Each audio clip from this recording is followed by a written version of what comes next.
Rin Okumura, not only is he a demon, he's the son of Satan himself. However, Rin wants to have an ordinary life and pretends to be a high school student while hiding his demon powers. Fortunately, his father already went to get the milk. But that doesn't mean nothing considering Rin is a delinquent boy who causes nothing but trouble. The churchgoers were belting out their holy hymns, trying to get rid of their fear. The father, looking like he'd seen a ghost, urged them to keep chanting. Suddenly, one poor soul started bleeding from every pore, screaming like he'd sat on a cactus. Before anyone could say holy water, he was toast, burned to a crisp by flames bluer than a Smurf's pajamas. And thus began the BBQ party from hell, with followers dropping like flies, all crispy critters. Even the father, the cheerleader and chief for Team Messiah, ended up as a crispy snack for the flames, cursing demons with his last breath. Meanwhile, in a local monastery, we've got the father trying to wrangle confessions out of a black-haired troublemaker who's about as forthcoming as a clam at high tide. The father, fed up with the kid's excuses, decides to give him a gentle neck massage by strangling him. The kid, in between gasps for air, starts mouthing off, calling the father everything but a saint. After the impromptu chokehold, the father drops the truth about the kid getting the boot from his job and needing to shape up or ship out. He even offers him a shot at monkhood, because apparently, becoming a priest is like joining an exclusive club with robes. Enter the priest's golden boy, Yukio, the kid who puts the perfect in perfectly annoying older brother. He's calm, collected, and about as exciting as a brick wall. And then there's Rin, his troublemaking twin, who's about as subtle as a bull in a china shop. The other priests can't resist taking jabs at Rin, teasing him about being the black sheep of the family. Yukio, with his head so far up in the clouds he's practically orbiting, telling him he's off to Fancy Pants True Academy while Rin gets to stay behind and play in the mud. As Yukio packs his bags, he drops some wisdom on Rin, telling him to cool his jets or end up without a job and friendless like yourself. Rin, stressed out from his daily brawl-a-thons, nods along like he's listening to a fortune cookie. Speaking of brawls, Rin's still sore from the beatdown he gave some bird-brained punks the other day. But hey, who needs birds when you've got fists of fury, right? As Rin heads out for a job interview, he bumps into the father playing supernatural therapist to a family haunted by demonic leftovers. Rin, ever the skeptic, can't resist poking fun at the father's ghost-busting gig. But hey, at least the old man's good for tying ties and wishing luck. At the interview, Rin's greeted by a boss with more attitude than a bag of jalapenos. She lays down the law, telling Rin to haul heavy boxes, expecting him not to finish on time. But Rin, surprising everyone, including himself, zips through the task easily. Of course, he manages to mess up just about everything else, but hey, at least he stacked those boxes like a champ. So, Rin somehow manages to charm the pants off his boss and snags himself a job. But his lucky streak takes a nosedive when he spots that same damsel in distress from the monastery trying to wrangle her runaway muffler. Rin swoops in like a superhero, but before he can say muffler, my hero, a pint-sized demon crashes the party, snatching the muffler right from under their noses. Rin decides to chase through the market, where he ends up causing more chaos than a good at this point. He even manages to bowl over a poor kid in the process, earning himself a one-way ticket to unemploymentville. Talk about a bad first day. Humbled and ashamed, Rin retreats to the park to lick his wounds, while Yukio and the gang back at the monastery wait for him to show up and celebrate his big night. But Rin's a no-show, leaving Yukio to play detective and track down his wayward twin. Meanwhile, back at the monastery, the father finds himself playing therapist to a skeptical dad and his demon-haunted daughter. Rin, grounded for his market mayhem, can only watch from the sidelines as the father tries to convince the dad that demons are more than just a figment of his daughter's imagination. But things take a turn for the demonic when the father discovers that an ancient relic has been tampered with down in the basement. The next day, Rin wakes up to a swarm of tiny demonic flies buzzing around like they own the place. Freaked out and desperate for answers, Rin heads outside, only to find that he's the only one who can see the creepy crawlies. Talk about a party for one. But Rin's solitude is short-lived when the pigeon-hunting bully and his goons show up for a little chat. Rin keeps his cool until the bully starts dissing Yukio, sending Rin into a righteous rage. Before he knows it, Rin's throwing punches and dodging demon transformations like it's a Tuesday. Just when things couldn't get any weirder, the bully turns out to be my ex. I mean a full-blown demon with horns and a tail. Yeah, never mind, that is definitely my ex if I ever seen her. Rin's ready to throw in the towel when he suddenly bursts into flames, blue flames to be exact. Talk about a hot topic. Enter Astaroth, the monster with a flair for the dramatic, who kneels before Rin like he's meeting royalty. Turns out, Rin's not just any old human, he's the spawn of Satan himself, a fact that leaves Rin confused. But before Rin can wrap his head around his newfound demon daddy drama, the father swoops in like a holy whirlwind, eliminating demons, and turns out, Rin's not just a regular Joe, he's the key to a whole world of trouble with demons. And just like that, Rin's life goes from ordinary to extraordinary, with a side of demonic mayhem and a sprinkle of holy intervention. Who knew getting the milk on your demon son could be so complicated? Rin and father make a mad dash back to the safety of their monastery, dodging demons like they're playing a twisted game of demon dodgeball. Along the way, they stumble upon a pack of ghouls, basically undead dogs possessed by demons. Father whips out a makeshift steam bomb filled with holy water and sends those mutts packing. With the night getting darker and demons getting rowdier, they need to hustle back to the monastery before things get even hairier than you deciding not to get a haircut. But just when they think they're in the clear, Shiratori, who's been playing host to a stare-off, snaps out of his demon-induced haze and finds himself surrounded by confused friends and a whole lot of questions. Before you can say demonic possession, Shiratori's back on the demon train, smashing anything in sight. Meanwhile, back at the monastery, the lower priests are going full tilt, purging coal tar like it's going out of style and beefing up the spiritual defenses faster than you can say holy barrier. But it's not long before the demons come knocking, trying to crash the monastery party like it's the demon version of spring break. Luckily, the barrier holds strong, keeping the baddies at bay for now. Father, ever the master planner, leads Rin to a secret compartment behind the church stage, unveiling the legendary Koma sword, which is the demon slayer's weapon of choice. But there's a catch: Rin's demonic powers have been sealed within the sword, and Father's not about to let him go all Excalibur on them anytime soon. As Rin grapples with the truth of his twin brother Yukio not being a demon like him, a stare-off, in a stroke of cosmic irony, gets taken out by Truck Kun. But just when they think it's all over, a stare-off crashes the party, literally, by plowing his way into the monastery like a bull in a china shop on a rampage. Father, ever the multitasker, hands Rin his cell phone and tells him to dial up a friend who can hopefully lend a hand. But before Rin can even think about making a break for it, Father shoves him back into the secret compound and slams the door shut, leaving Rin to stew in his newfound demon daddy drama. As Rin's yelling his frustration from underground, the priests gear up for round 2, splashing Astaroth with holy water. But just when they think they've got the upper hand, Astaroth goes full Hulk mode, revealing his true form and making the priests wish they'd stayed in bed. And so, as demons run amok and Father plays phone tag with the forces of good, Rin finds himself trapped underground, grappling with his demons, both literal and metaphorical, while the fate of the monastery hangs in the balance. As Yukio frantically tries to reach Rin and Father, Astaroth goes full boss mode and starts throwing the lower-ranked exorcists around like they're made of feather pillows. But just when things are looking sad, Rin finally emerges from the depths of the basement, where my uncle is probably down there with him, as he is armed with nothing but a haystack and a prayer. In a move straight out of a slapstick comedy, Rin manages to pin Astaroth down like a wrestling champ, much to the demon's power. But before Rin can say "I told you so," Father swoops in like a holy hurricane and exorcises Astaroth faster than you can say "demon be gone." But just when they think they've saved the day, Father slaps the dog out of Rin, both physically and emotionally. And if that wasn't bad enough, Father suddenly starts doing the demon dance himself, courtesy of the devil himself crashing the party. With the room plunged into darkness and Satan doing his best evil overlord impression, it's up to Fujimoto, the exorcist extraordinaire, to save the day. In a move that would make even the Jaeger family proud, Fujimoto sacrifices himself, piercing his own heart with a holy relic and plunging into the depths of Gehenna to save his son. As Rin's memories flood back, he's left grappling with the weight of his loss, while Yukio arrives just in time to witness the aftermath. With Father Fujimoto laid to rest, Rin finds himself alone, with nothing but his grief and a phone call to Father's mystery friend. But just when Rin thinks he's all out of options, he's surrounded by a ragtag group of exorcists led by none other than Mephistopheles himself, complete with old-school wizard attire and a flair for the dramatic. As Mephisto lays out Rin's options like a demonic game show host, Rin's left with a choice: join forces with the exorcists to take down Satan himself or face a fate worse than death. With a heavy heart and a newfound resolve, Rin chooses to stand alongside Mephisto and his merry band of demon slayers, ready to take on whatever Gehenna throws their way. And so, as the sun rises on a new day, Rin sets out on a journey that will test his strength, his resolve, and his ability to keep his lunch down in the face of demonic mayhem.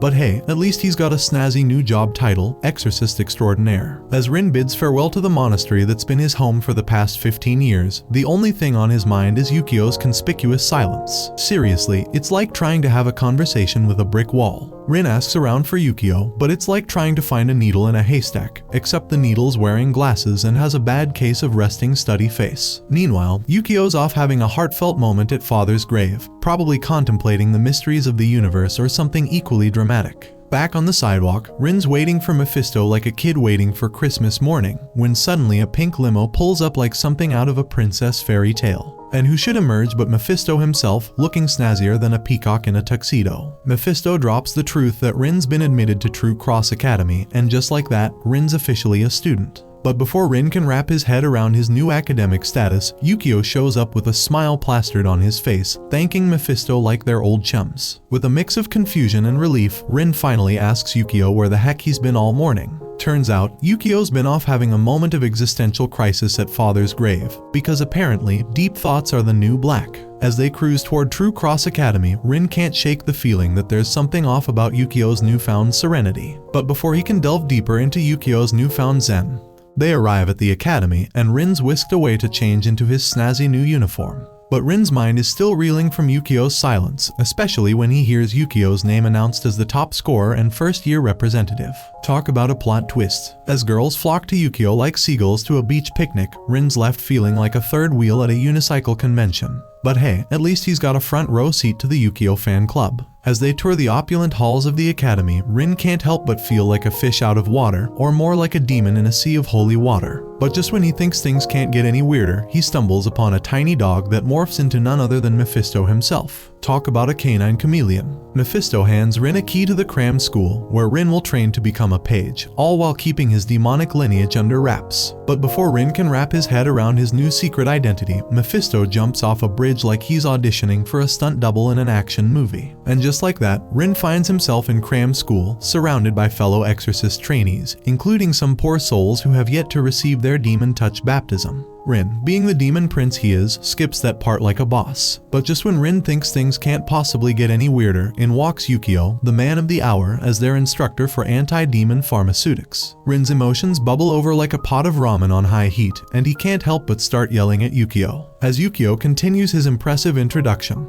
boasting about his early start in the exorcism game and his genius-level skills in anti-demon pharmaceutics, Rin can't help but feel like the odd demon out. Seriously, it's like being the only one at the party who didn't get the memo about wearing a costume. But Rin's silence can only last so long before he explodes like a shaken soda can, unleashing a torrent of frustration at Yukio. And just when things are about to get even more explosive, Yukio calls for a timeout, clearing the room so he can have a heart-to-heart with Rin. With Mephisto finally giving Yukio the green light, Yukio spills the beans about everything. Father, Rin, demons, the whole shebang. Turns out, Yukio's been keeping tabs on Rin since day one, thanks to some demonic connection he's had since birth. But Rin's not about to let Yukio off the hook that easily, grabbing him by the collar like a cat with a mouse. Unfortunately, Rin's rough handling accidentally summons a gaggle of lower demons, turning the classroom into a demon disco of chaos. Yukio, seeing Rin as more of a liability than a brother, lays down the harsh truth. Rin's presence was like kryptonite to Father Fujimoto, weakening him to the point of no return. And as much as Yukio wants to play nice, he's not about to let Rin off the hook for Father's demise. But Rin's not about to take Yukio's accusations lying down, finally drawing his sword and charging like a bull in a china shop on a mission. And just when it looks like brotherly love is about to turn into brotherly battle royale, Rin surprises everyone by slicing through a massive homo-goblin that was about to pounce on Yukio. With the dust settled and the demons vanquished, Rin reveals his true motivation for becoming an exorcist, to protect those he cares about and prevent any more bloodshed.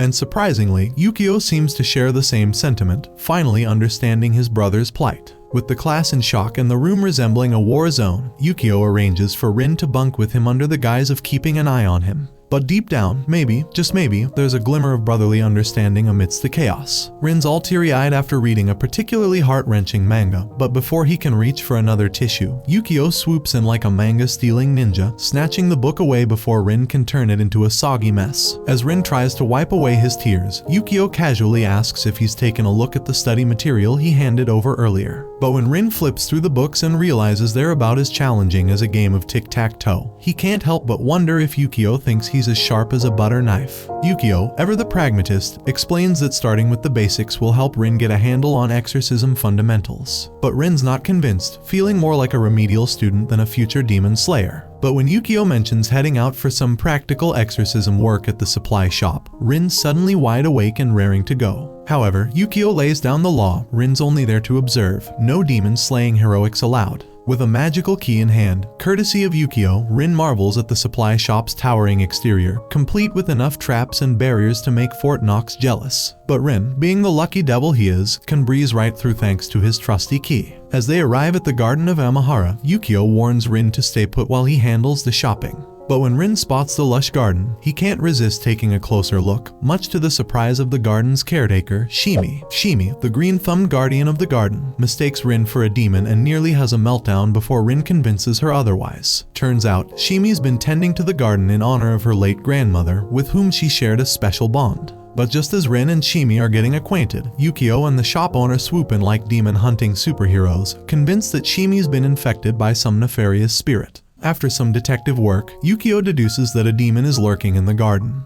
But Shimi's not about to let her precious plants become demon fodder without a fight. As Rin tries to lend a hand, he accidentally goes full Godzilla on Shimi's beloved garden, sending her into a frenzy of despair. But as Shimi opens up about her guilt over her grandmother's death, Rin realizes there's more to this garden than meets the eye. With a determined glint in his eye, Rin decides it's time to snap Shimi out of her garden-induced funk. But as he tries to comfort her, Shimi's tears flow like a leaky faucet, threatening to flood the garden. Just when Rin thinks he's making progress, Yukio crashes the pity party like the ultimate buzzkill, armed with the knowledge of the demon lurking in Shimi's midst. As Yukio gears up to exorcise the pesky demon, it decides to play dirty, using Shimi as a human shield. Talk about a demonic party foul. But Rin's not about to let his newfound friend become Demon Chow, drawing his sword like a knight in shining armor. Unfortunately, his swordplay is about as effective as a plastic butter knife against a steak. With the demon playing keep away and Rin swinging his sword like a blindfolded pinata hitter, Yukio steps in like a boss, pointing his gun at the demon with all the finesse of a cowboy in a showdown. And just when the demon thinks Yukio's all bark and no bite, Yukio proves he's not afraid to pull the trigger, sending the demon packing faster than you can say exorcism.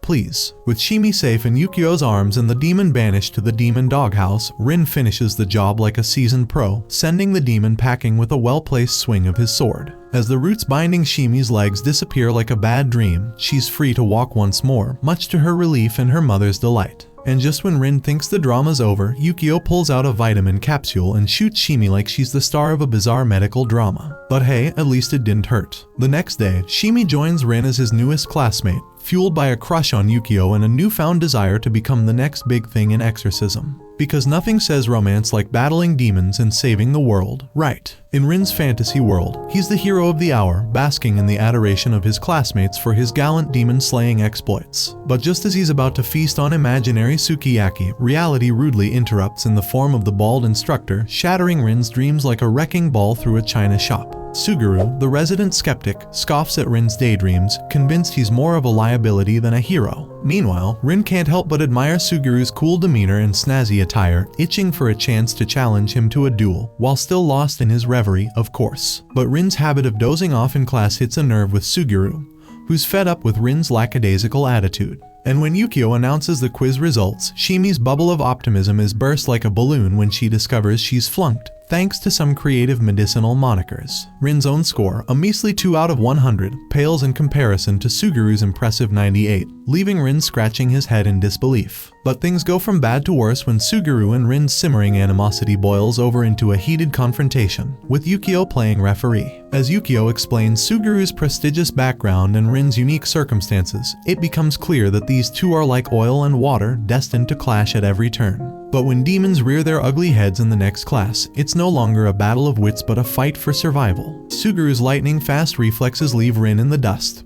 But when Suguru finds himself in hot water, it's Rin who comes to his rescue, albeit begrudgingly. Yet even as fists fly and tempers flare, the instructor's stern reminder of the director's interest in Rin serves as a sobering reminder that this feud might have consequences beyond the classroom. As Rin's day at True Cross Academy marches on, Ryuji's friend fills him in on the fiery-haired student's rigid determination to take down Satan himself. Ryuji's burning desire to restore his family's temple, destroyed in the infamous Blue Night Massacre 16 years ago, fuels his relentless pursuit of strength. The temple, now infamous as the Cursed Temple, stands as a grim reminder of the tragic events that unfolded that fateful night, claiming the lives of countless monks and earning it a reputation steeped in darkness. But as class trudges on, Shimi finds herself in a sticky situation, desperately trying to outpace a demon frog. Just as the instructor is about to dive into a lesson on Reaper demons, a timely call from his wife cuts the class short, leaving Rin and Suguro to pick up where they left off. With Suguro still itching for a showdown to prove himself worthy of True Cross Academy, Rin's refusal only stokes the fires of Suguro's resentment, reminding him of the rejection he and his father faced in their cursed village. It's then that Ryuji, driven by a desire to prove himself and his lineage, leaps into the fray, determined to confront the Reaper demon head-on. But when the Reaper's deadly scythe comes swinging, it's Rin who throws himself into harm's way, revealing his true demonic form and sending the Reaper packing.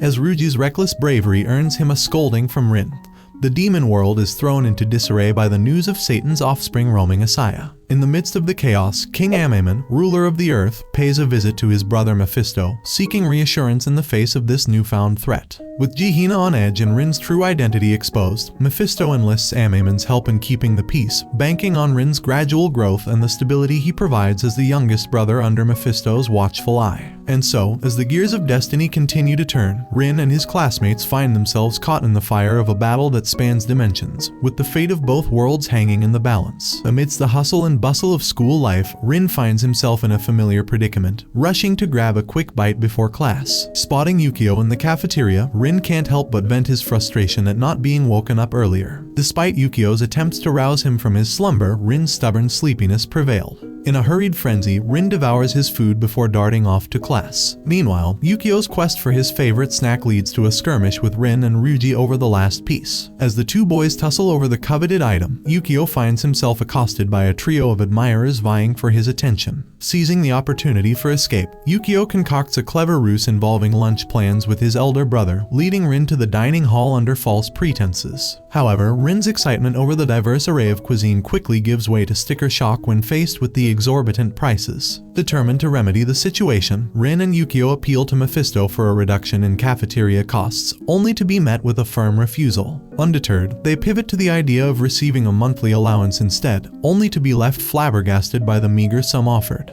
With their hopes of affordable meals dashed, Yukio proposes a solution: preparing lunch themselves. Yet, Rin's procrastination results in a late-night cooking session and a hastily frozen meal awaiting them the next day. Their morning routine takes an unexpected turn when Rin accuses Yukio of devouring their entire lunch supply, leading to a perplexing realization: if they're the only residents in the dorm who's been cooking their meals. Venturing into the kitchen, they encounter Mephisto, who reveals the true culinary mastermind behind their meals, Yukabok, a mischievous stove spirit responsible for enhancing the flavor of their food. However, Rin's impulsive decision to gulp down Yukabok's special demon-style oatmeal leaves him regretting his actions and feeling the effects of the potent concoction. The aftermath of the culinary chaos finds Rin and Yukabok knocked out on the kitchen floor, their bellies full from their cooking battle. Meanwhile, Yukio arrives to investigate the commotion, only to find Rin and Yukabok in their food-induced stupor, with Mephisto applauding their efforts. Despite their initial clash, Rin and Yukabok's cooking showdown ends in a tie, forging an unexpected friendship between the fiery demon and the mischievous stove spirit.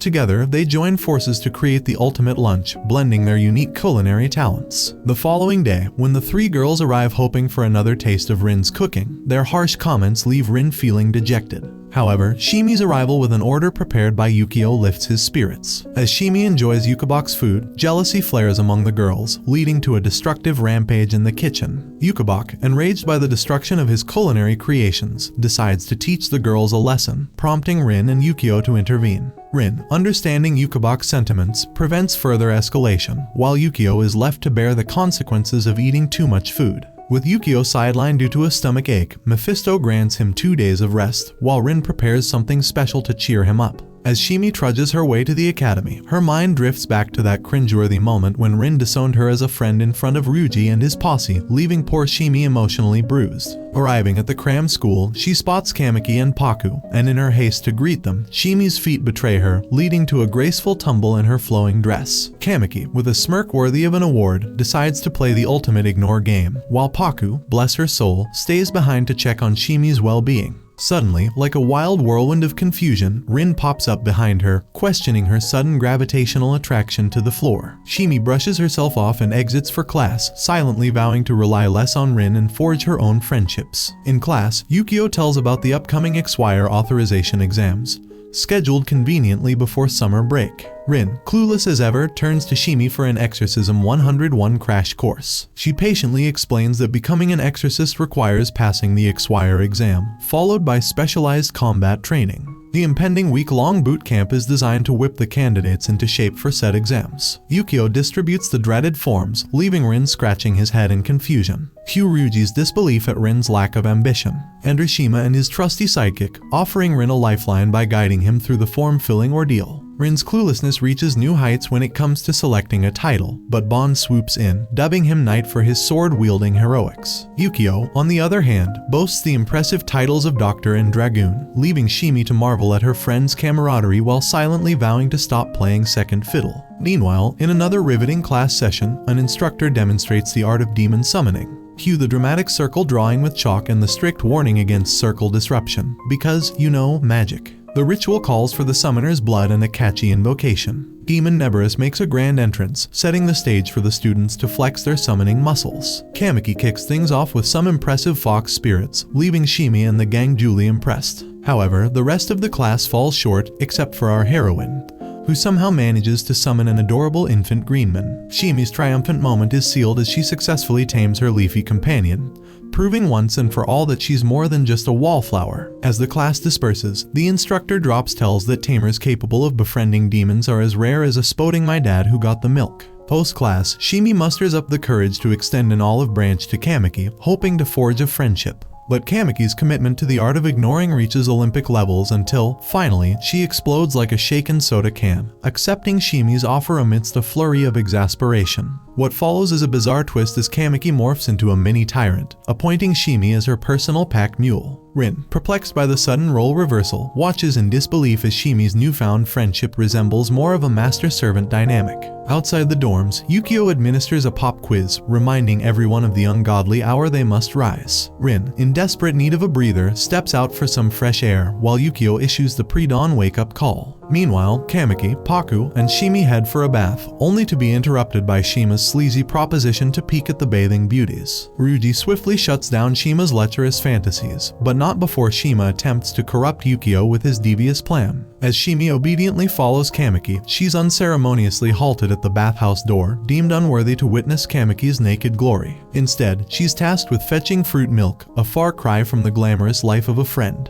Rin, fed up with Kamiki's exploitation of Shimi, intervenes, offering a reality check that Shimi seems allergic to. Meanwhile, Kamiki and Paku have a heart-to-heart, reminiscing about their past struggles and Paku's contemplation of dropping out due to academic woes and battlefield fears. Their conversation takes a sharp turn when a demon ambushes them, leaving Paku wounded and Kamiki frantically summoning Inari's goddesses with all the confidence of a kitten facing a mouse. Rin, unable to stand idly by, leaps into action, protecting Kamiki from her own botched summoning. Shimi arrives on the scene, administering first aid like a pro with the help of her leafy sidekick, while Rin squares off against the demon. Just when it seems like curtains for Rin, Yukio swoops in with impeccable timing, banishing the demon with a single shot. Praised for her quick thinking, Shimi watches as Rin comforts a tearful Kamiki, offering his shirt as a makeshift tissue. The demon, revealed to be the instructor with a penchant for summoning tutorials, slinks back to its master, leaving the group to pick up the pieces of their eventful day. Haunted by Paku's confession and her embarrassing summoning debacle, Kamiki finds herself tossing and turning in the wee hours, courtesy of a nightmare straight out of a horror flick. The next day, she musters the courage to return Rin's borrowed shirt. Complete with a thank you that comes with a side of orders, Rin is sworn to secrecy regarding Kamiki's tearful episode. Meanwhile, Yukio, decked out in his exorcist attire, tends to Paku's feverish state. Rin, ever the curious cat, probes Yukio for details on the demon attack and its motives. Yukio, ever the detective, is hot on the trail of the demon's origin, even as he casually mentions the school's supposed demon-proof charms that occasionally fail, much to the chagrin of the Exorcist crew. Back at Paku's bedside, Kamiki listens to her friend's musings about Rin and Yukio, wrestling with her own emotions as Paku contemplates leaving the school. On the dorm rooftop, Rin broods over the demon's cryptic words, lamenting the collateral damage his presence seems to incur. Enter Shimi, stage left, with a bundle of freshly laundered bedsheets and a heart full of goodwill. Rin's brooding session takes an unexpected turn as he joins Shimi in a therapeutic bedsheet drying session, courtesy of her laundry efforts. The next day brings a magical mishap for Kamiki, whose emotional turmoil spills over into her spellcasting performance. Suguro, on the other hand, dazzles with his spellwork prowess, much to Kamiki's chagrin. A heated exchange between Ryuji and Kamiki escalates into a full-blown quarrel, resulting in Yukio's wrath and a group punishment involving demonic lap ornaments. With Yukio temporarily absent and the dorm on lockdown post-demon scare, the stage is set for another spine-tingling encounter. Shaima's quick thinking and Infant Greenman summoning stall the demon's advance, but not before unleashing a cough-inducing ghoul fog. Rin, the reluctant hero, faces off against the demon duo, employing his signature blue flames with dramatic flair. But just when victory seems within reach, the true mastermind behind the attacks reveals himself, none other than the instructor. Rin's swift exorcism dispatches the demon, but not before Kamiki joins the fray with a lackluster summoning attempt. Ryuji, stepping up to the plate, delivers the final blow, with Rin arriving just in time for a heated scolding session. Yukio and Mephisto burst into the room, revealing the hidden teacher cabal lurking within. Mephisto tells that the dreaded boot camp was nothing but a sneaky ploy to assess the Exwire candidates. The results will be announced after a thorough review of the instructor's reports, leaving Shimi and the others to nurse their battle scars. Concerns about passing the exam plague Konkumaru, but a reassuring pep talk from Kamiki soothes his nerves. Shimi, waking up from her slumber, seeks answers from Rin, prompting a heartfelt thank you from Ryuji for her heroic efforts. Kamiki, ever the skeptic, can't shake her suspicions about Rin's mid-level ghoul takedown, especially considering his lowly page status. As evening falls, Yukio confronts instructor Neuhaus about his questionable tactics, only to learn that he's been following Mephisto's orders to test Rin's mettle with deadly force if necessary. Before bidding adieu, Neuhaus assures Yukio that he won't be snuffing out Rin's flame just yet. Later, at the supply store, Yukio and Shimi share a heart-to-heart about their insecurities and aspirations, with Yukio confessing to his own crybaby past and Rin's surprising prowess. As Yukio urges Shimi to confront her future head-on, he senses danger lurking and abruptly exits. Back at the dorm, Rin narrowly dodges a nighttime assassination attempt by Neuhaus thanks to Yukio's quick pillow swap. A tense standoff ensues, culminating in a fierce battle between Yukio and a demon summoning Neuhaus. Rin, awakened by Shimi's arrival, leaps into action, ultimately convincing Neuhaus to spare innocent lives. Moved by Rin's plea, Neuhaus retreats, warning Rin of the dangers ahead. Rin, ever the quick healer, brushes off his wounds in no time, prompting an emotional confession from Shimi about her decision to become an Exwire. The next day, Mephisto announces the successful promotion of everyone to Exwire status, celebrated with a delightfully budget-friendly party. As Mephisto extends his apologies to Yukio for Neuhaus's antics, he quietly makes a call to his younger brother, hinting at more mischief to come. As Rin trudges back to the dorm, clutching his precious ice cream to combat the scorching summer heat, he can't help but grumble about the lack of air conditioning in their supposedly swanky school. Meanwhile, in the security room, the guards, in their casual banter, accidentally spill the beans to Kuro the black cat about something that could spell big trouble. Upon entering the dorm, Rin is greeted by the sight of Yukio buried in his books, the epitome of studiousness. Deciding to join the scholarly party, Rin plops down at his desk, ready to tackle the daunting task of studying, or so he claims. In a hilarious twist, Rin's complaints about the summer heat lead to a discussion about their positions within the Exorcist hierarchy. Rin, ever ambitious, sets his sights on the coveted title of Paladin, only to be met with Yukio's stern admonition about his over-reliance on his demonic powers. Their sibling squabble takes a chaotic turn when Rin accidentally breaks Yukio's glasses, prompting a fit of laughter from the mischievous demon spawn. Needless to say, Yukio is less than amused. Just as tensions reach a boiling point, Yukio receives a cryptic call and dashes off, with Rin hot on his heels despite protests to the contrary. Arriving at the scene, they find Kuro the black cat in a state of frenzy, his telepathic cries echoing in Rin's ears. The revelation of Father Fujimoto's passing sends shockwaves through the group, as they realize the true extent of Kuro's anguish. Yukio, armed with knowledge about Kuro's demon origins, springs into action, deploying tranquilizers and holy water in a desperate bid to calm the feline fury. But Kuro, fueled by grief and rage, proves resistant to their attempts at pacification, hurling accusations of deceit at everyone within earshot. Rin and Yukio brace themselves for the showdown with the demon cat, ready to face whatever challenges lie ahead. As the exorcists rack their brains for clues about Kuro's connection to Father Fujimoto, Rin eavesdrops on their conversation and learns the shocking truth. Father Fujimoto was none other than the legendary paladin. Yukio, armed with a mysterious object from Father Fujimoto, prepares to use it as a last resort to subdue Kuro. But Rin, ever the compassionate soul, intervenes, pleading with Yukio for a chance to speak to Kuro before resorting to drastic measures. Stepping forward, Rin reveals his true identity as Fujimoto's son,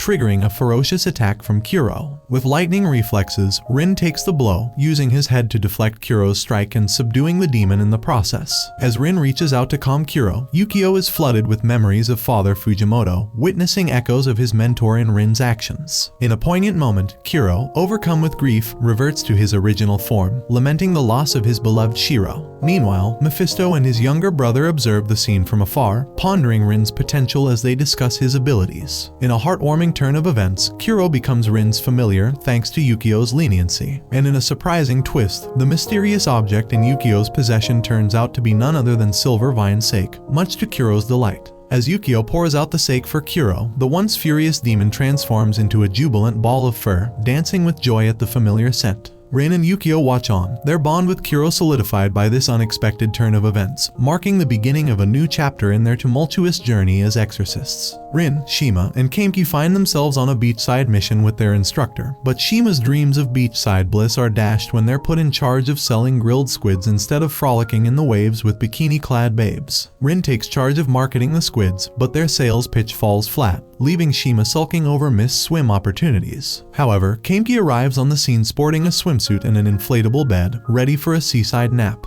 Her relaxation is short-lived when a leg cramp sends her into a panic, only to be rescued by a well-meaning but misunderstood boy. Their misunderstanding escalates into a comedic quarrel, with Kameki mistaking the boy's attempts at CPR for a nefarious kiss attempt. As the commotion draws a crowd, Rin, Shima, and Kameki stumble upon a shocking sight. A portion of the sea has turned black, signaling the arrival of a legendary demon, the Karakin. The local shaman reveals a grim prophecy foretelling the destruction of the village at the hands of this monstrous sea creature. In a twist of fate, they encounter the same boy again, this time seeking their help to find a pet shop. His father, missing for 6 months after venturing out to confront the Karakin, fuels his desire for vengeance. As night falls, the instructor regales them with tales of the Karakin over a squid feast, only to be interrupted by a call from his wife. Before departing, the instructor entrusts Rin and his friends with the care of the boy, Yohei, whose earnest determination to avenge his father's disappearance leaves Kameki contemplating his earlier compliment. As Yohei returns to offer Kameki ointment for her bruised head, he reveals his true motive, to seek aid from the Academy's director in his quest for justice. The next day dawns with Kuro rousing Rin from his slumber to alert him of the sea's eerie transformation.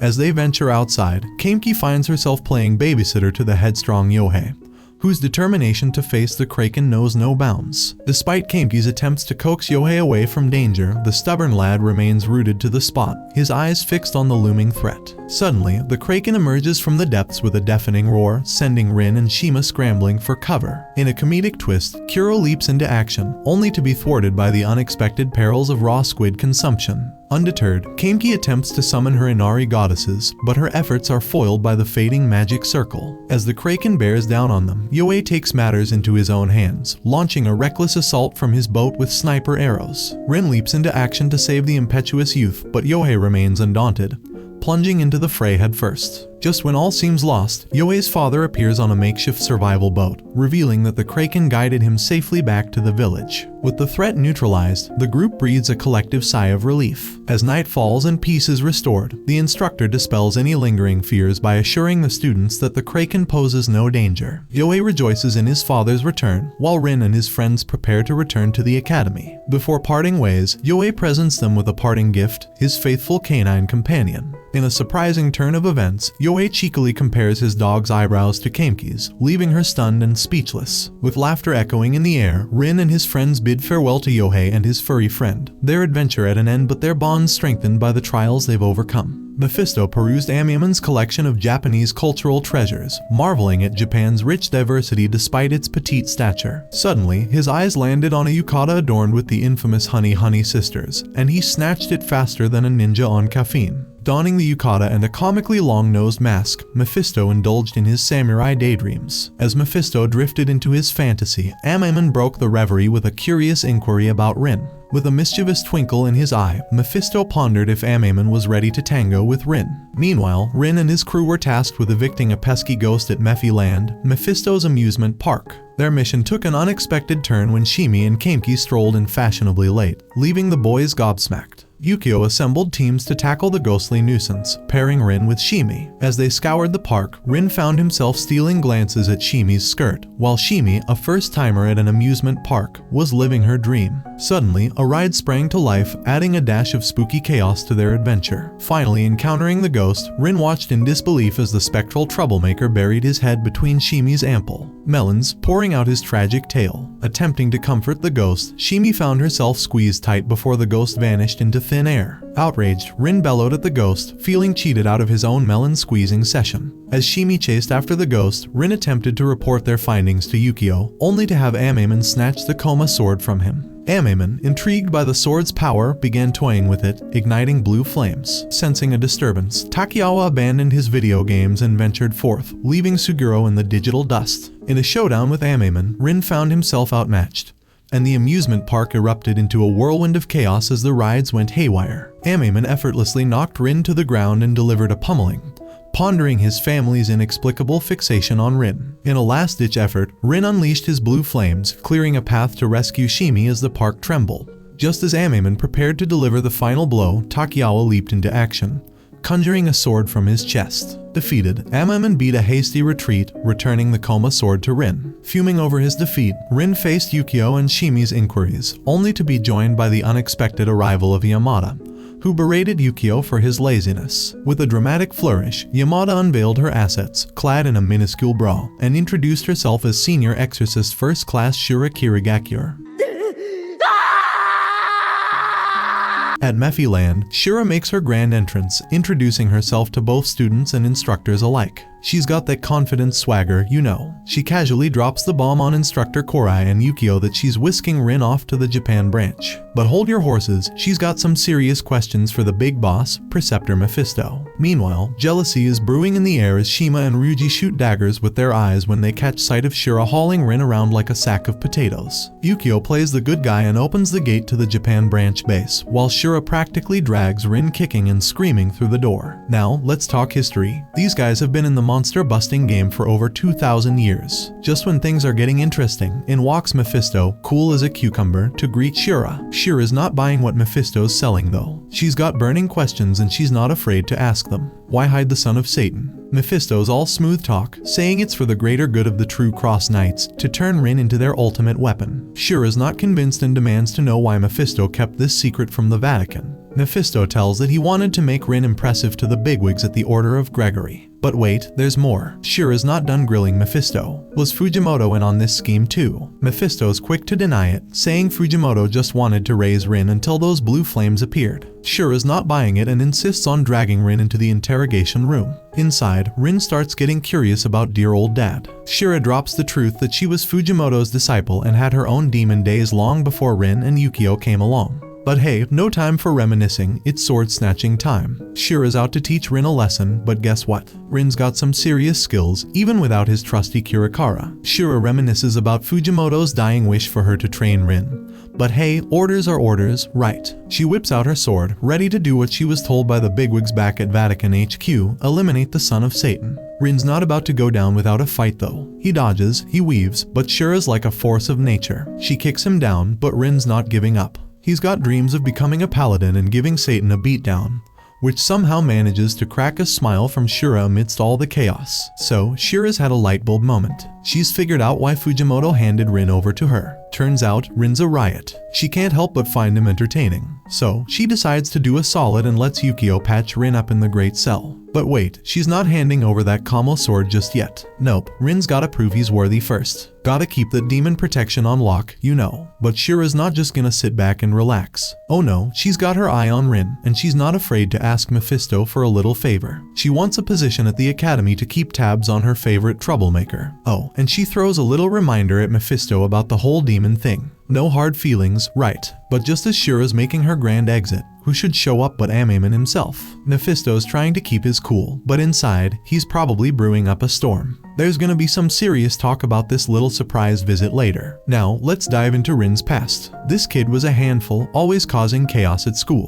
One time, he even broke a few of Fujimoto's ribs when dear old dad tried to calm him down. But hey, Rin's got big dreams. He wants to be as cool as his old man. Fast forward to the next day. Shira struts into the cram school like she owns the place. The other students are scratching their heads wondering why one of their classmates is suddenly their instructor. And then, in walks Rin, fashionably late as always, only to be greeted by the sight of Shira at the head of the class. Rin and the gang have survived their first semester, but there's no rest for the wicked. While everyone else jets off home for the summer break, the Exwires are stuck at a field drill masquerading as a training camp in the forest, led by the dynamic duo of Yukio and Shira. They arrive at the camping site, and Yukio wastes no time dropping some truth bombs about the forest. By day, it's all peace and tranquility, but come nightfall, it's Demon City. So, they gotta hustle and set up camp before the sun dips below the horizon. Boys get tasked with tent duty and fire building, while the girls are on magic circle duty and dinner duty. But Rin being Rin, he's more interested in causing tent-related chaos than actually helping. Meanwhile, Shimi and Keimki are struggling with the cooking gear, so Rin swoops in like a culinary hero and takes over the kitchen. And what do you know? The guy's got skills. Everyone's jaws hit the floor when they taste Rin's grub. Turns out he's a natural in the kitchen. It's a big moment for Rin, getting praised for something other than his demon dad antics. While Yukio tries to lay down the drill rules, Shira's off in her own little world, probably nursing a bottle of something strong. Yukio explains that they've got to find and light some lanterns he's hidden in the forest. But here's the kicker, there are only 3 lanterns, meaning only 3 Exwires can make the cut for the real missions. Oh, and they've only got 3 days worth of supplies to survive on. No pressure, right? Before they head off, Shira gives Rin a stern warning. No blue flames allowed. If word gets out about Rin's true identity, she'll have to rat him out to the higher-ups. With that ominous message hanging in the air, the students scatter into the forest, each on a mission to find those elusive lanterns and secure their spot in the big leagues. Let the games begin. Let's dive into the chaos. As the gang gets swarmed by demon moths, Rin hears Shimi's cry for help and dashes to her side like a true hero. But in his rush, he accidentally lets loose his signature blue flames, catching Ryuji's attention as he arrives on the scene. Ryuji, oblivious to Rin's little blue flames slip up, asks if Shimi's okay. Shimi's in tears as she realizes her magic circle, summoning her trusty Greenman, has been torn to shreds. But Ryuji's the voice of reason, soothing her fears and assuring her she can summon it again with a fresh circle. Just as things start to settle, Shima comes charging in, ready to throw down. Rin jumps into action, defending against the attack as Ryuji schools Shima on the finer points of demon dodging, like turning off your darn flashlight, which is basically a bug beacon. Meanwhile, Mephisto and Amemon are up in the sky, probably snacking on popcorn as they watch the chaos unfold below. Konkamaru hits the jackpot and finds one of the elusive lanterns, shooting out a text to Ryuji and Shima for backup. When the gang arrives, they're greeted by a lantern the size of a small car. Konkamaru's got a plan though, cart that bad boy back to base. But hold on, Rin spots trouble ahead, a broken bridge. He puts the brakes on the cart, and with a little work, they manage to get her safely across the river of bugs, with the lantern tagging along for the ride. Shima works his magic, removing the talisman from the lantern, and just like that, they've made it across. But Rin, poor Rin, he's wiped out. He leans on the bridge for support, and wouldn't you know it, the whole thing comes crashing down, releasing a monstrous moth that snatches him up in its clutches. The tension is thick as Rin finds himself trapped in the clutches of the giant moth, unable to move his arm. He bravely tells his friends to leave him behind and deal with the moth himself, but Ryuji ain't having it. He grabs the talisman and takes aim, unleashing a blast that sends the moth reeling and frees Rin from its grasp. They hightail it out of there before the moth can recover, stopping at a safe distance to catch their breath. Rin tries to thank Ryuji for saving his hide, but Ryuji brushes it off, reminding Rin that he owes him one after Rin pulled him from the jaws of death with that Reaper incident. He's not about to let Rin play the lone hero, especially with friends like them around.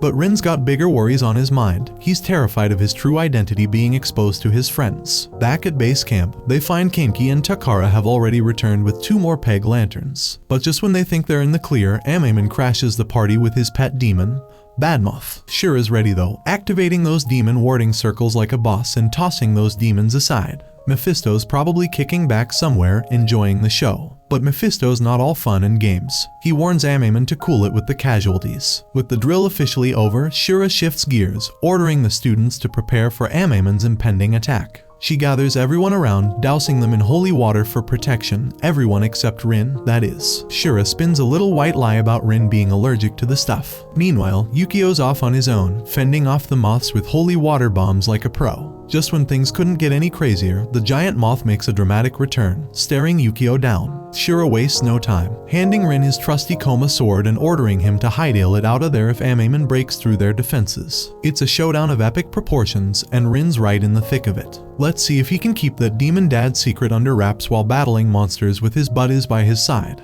The tension reaches its peak as Shimi, under the control of a parasite, starts to walk out of the protective circle. Amaemon swoops in out of nowhere and snatches her away, sending Rin and Shura into action. Rin, fueled by rage, leaps out of the circle followed by Shura, determined to rescue their friend. But Amaemon isn't playing nice. He stops at a distance, taunting Rin as he tries to kiss Shimi, sending Rin into a fury. Rin launches an attack, but Amaemon effortlessly tosses him aside like a rag doll. Ryuji, Shima, and Konkamaru join the fray, stepping out of the circle to lend a hand. Rin finds himself knocked down, facing off against Amaemon who threatens to harm Shimi. But just when things look bleak, Ryuji, Shimi, and Konkamaru unleash a barrage of fireworks at Amaemon, turning his hair into a broccoli-like mess. Shima can't help but laugh at the sight, earning him Amaemon's ref. In the chaos, Amaemon breaks Konkamaru's arm and moves to choke Ryuji. Ryuji finally decides enough is enough and draws his sword, with Yukio arriving just in time to try and stop Rin from doing the same.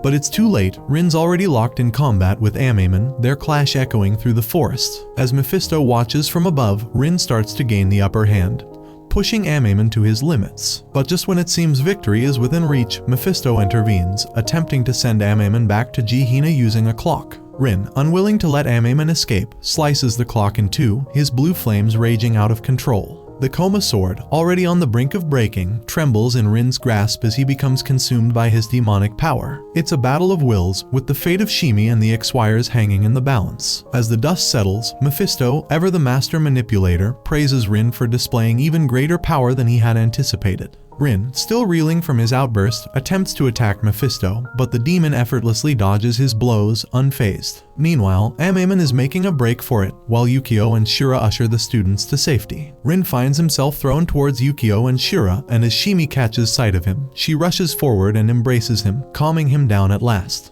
But their moment of respite is short-lived as Arthur August Angel, the paladin, arrives on the scene. He questions Shura about her duty to cover up Fujimoto's actions and whether she's in cahoots with Mephisto, or aiming to fulfill Fujimoto's last wish. Before they can get answers, Arthur receives orders to present Mephisto and Rin before the order, with Shura as a witness. Yukio insists on accompanying them, but Mephisto tasks him with a different mission, recovering the damaged Kirakara and looking after the crammed school. With Yukio armed with the Kirakara, Mephisto and Arthur depart for the hearing. The hearing kicks off with the order questioning Mephisto about Rin's true identity, which he confirms without hesitation. Meanwhile, Yukio shocks the students by revealing Rin's demon heritage during his own examination, though strangely, he appears to be just a regular human. Mephisto calmly admits to sealing Rin's powers and demon heart with the Koma sword, while Shimi anxiously questions Yukio about Rin's fate. Yukio grimly explains that depending on the outcome of the hearing, execution is a possibility. If Rin succumbs to his powers, he'll be transformed into a complete demon, unable to live a normal life. Amidst the chaos, Ryuji says that he knows about the Kirakara because it's one of his temple's treasures. Shima suggests seeking help from the Yashakunis, prompting Yukio to turn to Ryuji for assistance. Ryuji agrees to lead them to his village, setting the stage for their next move. As the order demands answers from Mephisto about why he hid the son of Satan,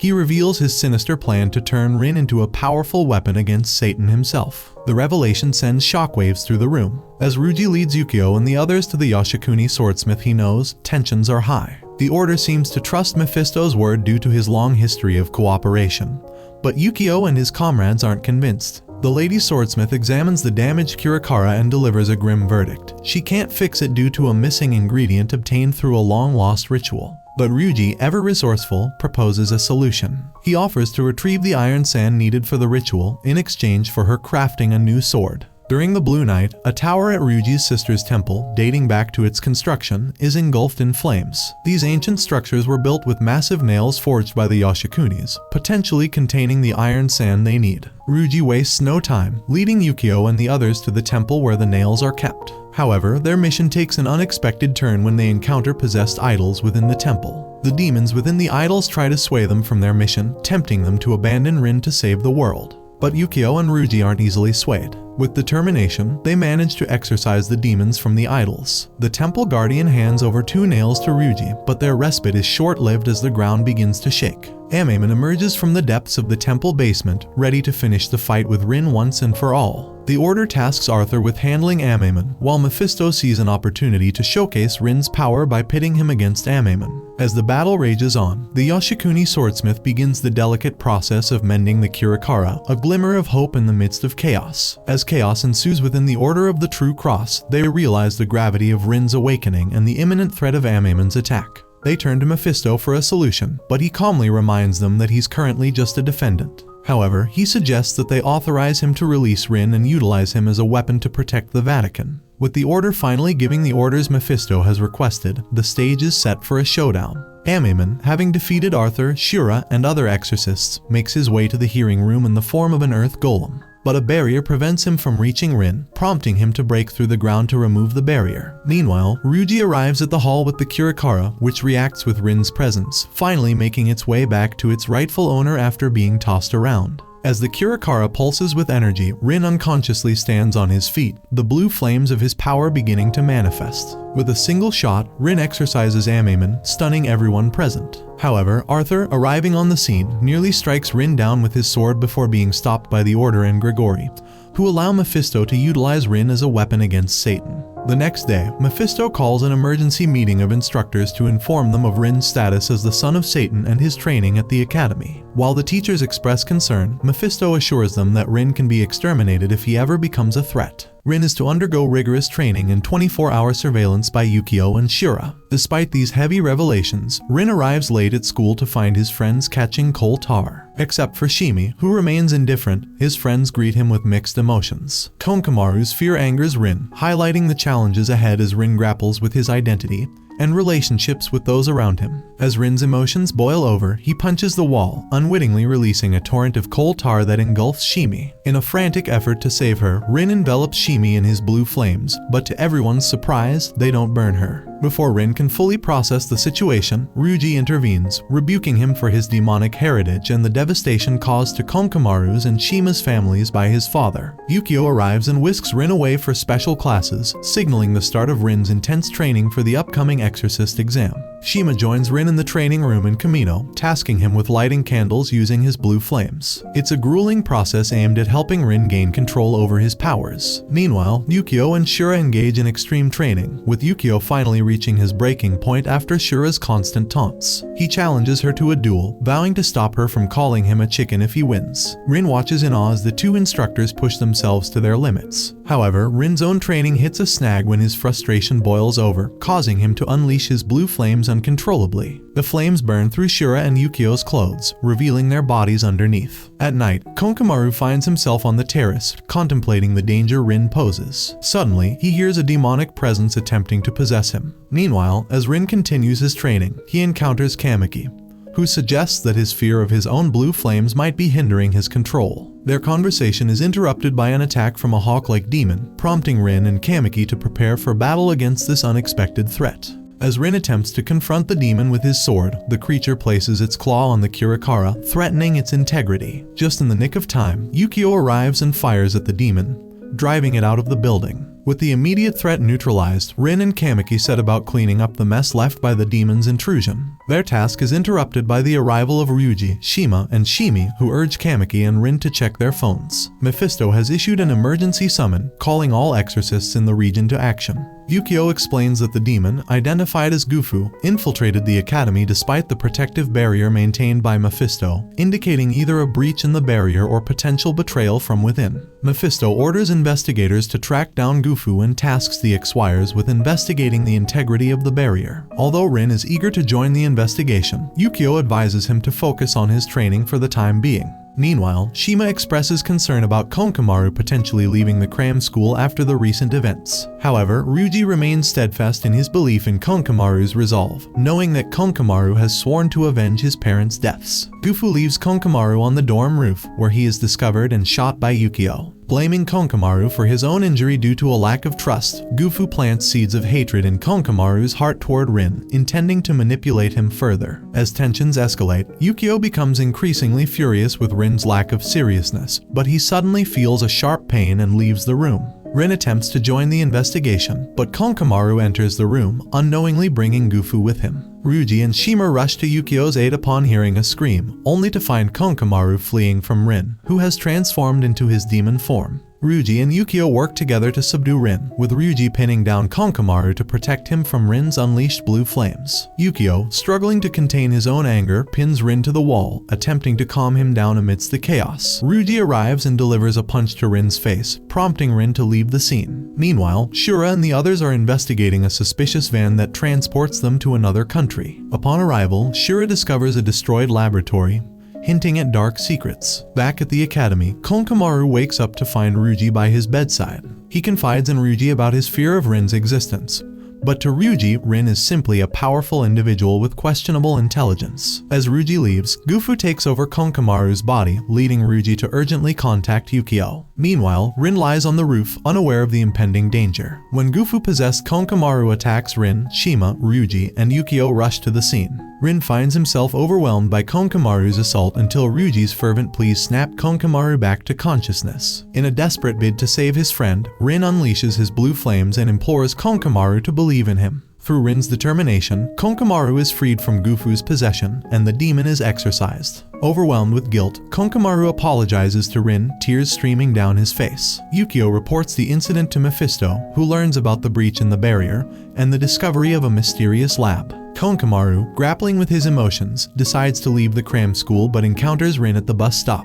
Rin dispels Konkamaru's illusion of weakness and extends a hand of friendship, urging him to see past their past conflicts. As they reconcile, Ryuji and the others arrive, and together they return to the academy, marking the end of a tumultuous ordeal and the beginning of a newfound understanding among friends. The daily antics at the academy, Shima decides to play a game to unveil everyone's zodiac personalities by asking for their birth dates. However, Shimi realizes that Kamiki's birthday is approaching, prompting her to suggest organizing a surprise birthday party. As Shimi has never experienced a birthday party before, she is clueless about how to arrange one. Ryuji intervenes and assigns the task to everyone, fed up with their antics. Meanwhile, Yukio overhears their planning and quietly excuses himself. Shima heads to academy classes to inquire about something from Paku, catching Kamiki's attention. Suspicious, Kamiki follows them and witnesses Shima passionately conversing with Paku. Sensing something amiss among her classmates, Kamiki confronts Paku later that evening during coffee, but Paku dodges her questions. Meanwhile, Konkamaru assists Rin in baking the birthday cake, still harboring some fear of him. Shimi prepares decorations at her home, where Yukio unexpectedly arrives to purchase herbs. Shimi invites Yukio to the surprise birthday party and learns from him that his and Rin's birthday falls near Christmas, leading them to celebrate it at the monastery on Christmas Day. Rin, being his usual oblivious self, prepares an Xmas cake instead of a birthday cake, prompting Yukabak to demonstrate the difference between the two. Rin and Yukio decide to send the Xmas cake to Mephisto as a prank. Kamiki continues to follow Shima and Paku, suspecting they are dating. She loses control when she sees them together under an umbrella and confronts Paku, causing Shima to inadvertently spill the beans about the surprise birthday party. Angry at being excluded, Kamiki insists on celebrating all of her classmates' birthdays together. Rin and the others agree, and they decide to enjoy the party together. Rin bakes a birthday cake for everyone, and they all exchange gifts, reveling in the joy of camaraderie. However, Yukio remains skeptical about his and Rin's true birth date, as they have no knowledge of their mother or their real birth date. Amidst the chaos, Yukio receives a distressing phone call about an incident at their monastery. Rin and Yukio immediately rush to the monastery, only to find it covered in thick webs. All the priests are trapped in the webbing, with a message on the wall expressing hatred towards those associated with Satan. Upon the officer's arrival, one of the victims manages to speak briefly, mentioning a masked man as the perpetrator. The web substance, resembling cement, has ensnared the victims, who have only 8 hours to survive.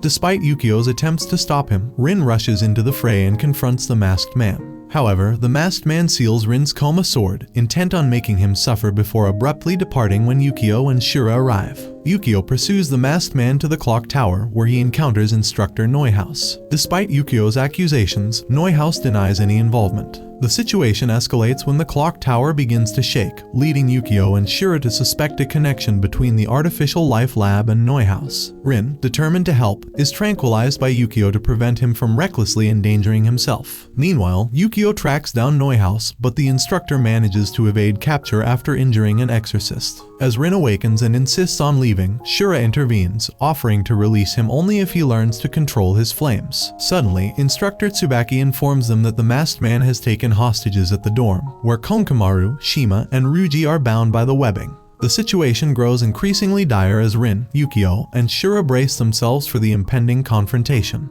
The masked man demands the presence of the son of Satan. Mephisto prepares to retaliate by summoning a fire circle in the sky, but Arthur intervenes dramatically, arriving in a fire truck to douse the flames and halt Mephisto's attack. Arthur confronts Mephisto, revealing that the Vatican has issued an arrest warrant for him on suspicion of involvement in researching artificial life. Mephisto calmly surrenders himself to Arthur. Meanwhile, Yukio disregards Tsubaki's warnings and enters the building. The masked man, holding Shima's phone, calls Rin and demands his presence. Yukio attempts to subdue the masked man with holy water grenades and tranquilizers, but to no avail. Just as the situation escalates, Shura, Rin, and the other investigators arrive on the scene. Rin uses his blue flames to burn through the webbing, freeing everyone, and hurls the masked man out. As the mask shatters, the true identity of the masked individual is revealed to be a woman.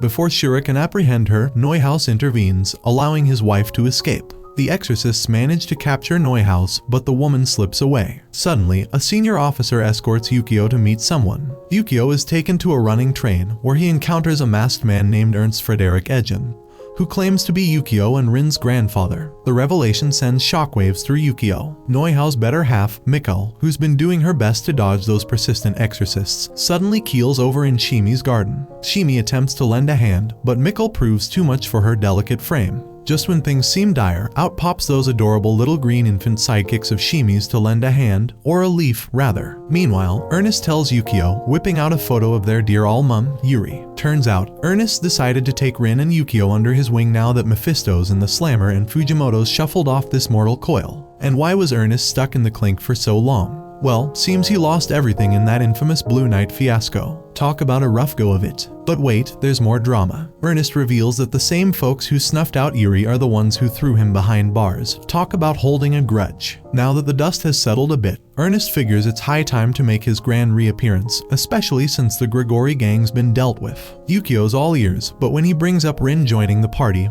Ernest's got some bad news. Seems Rin's gone all demonic on us. Sorry, Rin, no invitation to this shindig. Enter the Dragoon Laboratory, cue dramatic music, where Ernest unveils his grand plan for demon busting. With the True Cross Knights in Mephisto's pocket, it's up to Yukio to roll up his sleeves and join Ernest's anti-demon crusade. Time to kick some infernal butt. Meanwhile, Rin's itching to hear Neuhaus spill the beans, while Shura's doing her best detective routine. Finally, Neuhaus comes clean. Turns out, Mikkel's been tinkering with some sketchy anti-soul tech, and now she's got a one-way ticket to Possessionville. Neuhaus too chicken to exorcise her, fearing another heart-wrenching loss. Lol, how sweet ... ish. But guess who crashes the party? None other than Arthur and his merry band of exorcists. It's showdown time, folks. Rin's ready to rumble, but Shura's not having it. Just when things are about to get messy, a wild talisman appears. Rin's clueless, but Shimi's got his back, summoning him to her secret lair. Talk about a plot twist. With Rin's blue flames in tow, the gang's all set to take on Mikkel,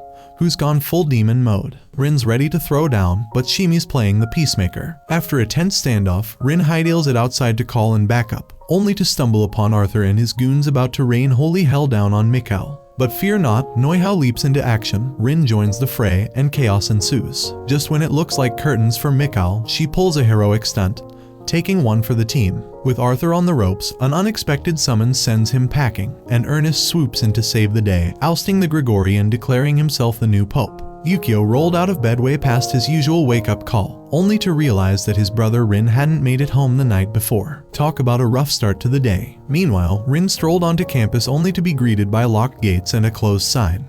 Turns out, there's been a little hostage situation that's put the whole academy on pause. But wait, there's more surprises in store. Yukio's suddenly been promoted to director of the Japan branch and bestowed with the prestigious title of Paladin. Rin's jaw practically hits the floor. As if that wasn't enough, Yukio waltzes onto the scene, only to be met with Rin's fiery wrath for keeping such a major secret. Turns out, Yukio's got some Vatican bigwigs breathing down his neck, handing out orders left and right. The Pope's cooked up a new scheme called Jacob's Ladder to wipe out every last demon in Asaya. Talk about ambitious. But when Yukio comes knocking for Rin's help, our demon-slaying duo springs into action. Armed with new weapons and a whole lot of moxie, they dive headfirst into the demon-hunting frenzy. But as the dust settles, Ryuji notices something fishy about their fancy new gear. Seems these weapons are siphoning off demon energy like nobody's business. The gang's left reeling from the carnage, but Yukio's got his reasons for following orders. Ernest promised him a ticket back to humanity if they can wipe out Jihina for good. And what's the plan? Ernest cooked up a doozy of a bomb, dubbed the Messiah Bomb,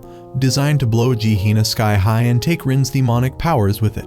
Just when they thought they could catch a break and enjoy a well-deserved dinner, all hell breaks loose, quite literally. The king of the jungle comes crashing in, ready to turn their base into his own personal buffet. Without skipping a beat, Yukio jumps into action, ready to blast the beast to kingdom come. But Rin, ever the softy for his demon brethren, can't bear to see another one bite the dust, putting a halt to Yukio's trigger-happy tendencies. Yukio, fueled by a sense of duty tinged with desperation, takes Rin down and orders his subordinates to haul him off to HQ. But just as Yukio's about to breathe a sigh of relief, in swoops Shura, ready to play detective. With a swift tug at Yukio's sleeves, she uncovers a shocking revelation. Seems our dear Yukio's got a case of demonitis too. Talk about a double whammy. Meanwhile, Rin wakes up in a less than ideal location, a prison cell, with none other than Mephisto himself lounging in the adjacent cell. Mephisto spills the beans about his centuries-old experiments in creating artificial life, before morphing into a dog and sauntering off to catch the latest episode of the drama unfolding. But hold on to your hats, folks, Mephisto's prison break has Ernest and his cronies scrambling. Ernest, ever the proud grandpa, greets his wayward grandson with open arms, setting the stage for an epic showdown. The next day, tensions reach a boiling point as news of Rin's impending execution sends shockwaves through the school. Instructor Tsubaki warns them that the Vatican's ordered Rin's head on a platter, with the execution set to go down on the academy's rooftop. As the ceremony kicks off, Arthur stands guard like a stone sentinel, ready to turn away any would-be saviors. But when the bloodshed fails to open the gates of Jihina, it's all hands on deck as Ernest and his cohorts unleash a torrent of energy in a last-ditch effort. But alas, it's not enough. Arthur effortlessly dispatches Tsubaki, leaving Kamiki and the gang staring down the barrel of certain doom. Just when all hope seems lost, Shura swoops in to save the day, putting herself between her students and Arthur's wrath. Meanwhile, Ernest's true colors come shining through as he turns his sadistic tendencies on Rin, subjecting him to unspeakable torture. It's a bloody spectacle, one that doesn't escape the notice of a certain anguished younger brother. Yukio arrives on the scene, demanding answers from his dear old granddad. Oh, what a tangled web we weave. After years of painstaking research, Ernest uncovers a shocking revelation. The rooftop of the academy, constructed by none other than Mephisto himself, is the key to bridging the gap between Asaya and Jihina. But there's a catch. The blood collected during their demon hunts just won't cut it. However, adding Rin's blood to the mix will supposedly balance the equation. Yukio, gun in hand, tries to put a stop to Ernest's madness, but it's a futile effort. With the Messiah's plane already airborne, Ernest holds all the cards. If Yukio doesn't back down, the bomb will detonate right then and there, turning the school grounds into a smoking crater. But faced with the sight of his brother's suffering, Yukio makes a heartbreaking decision. He'll take Rin and sacrifice himself instead. As Yukio offers up his blood, he undergoes a transformation, engulfed in blue flames as his demon form emerges. The shocked students and Tsubaki-sensei bear witness to the unthinkable, their once respected teacher now transformed into a demon. But wait, wasn't Yukio supposed to be immune to Satan's powers? Something doesn't add up. As the gates of Jihina swing open and the Messiah is dropped through, a beam of light pierces the darkness, only to be snuffed out by a swarm of locusts. Suddenly, a voice rings out, echoing with the tone of Fujimoto. It's Satan himself, revealing a truth too painful to bear. 16 years ago, Yuri, their mother, was immune to the blue flames, having carried Satan's offspring. She dreamed of a world where demons and humans could coexist.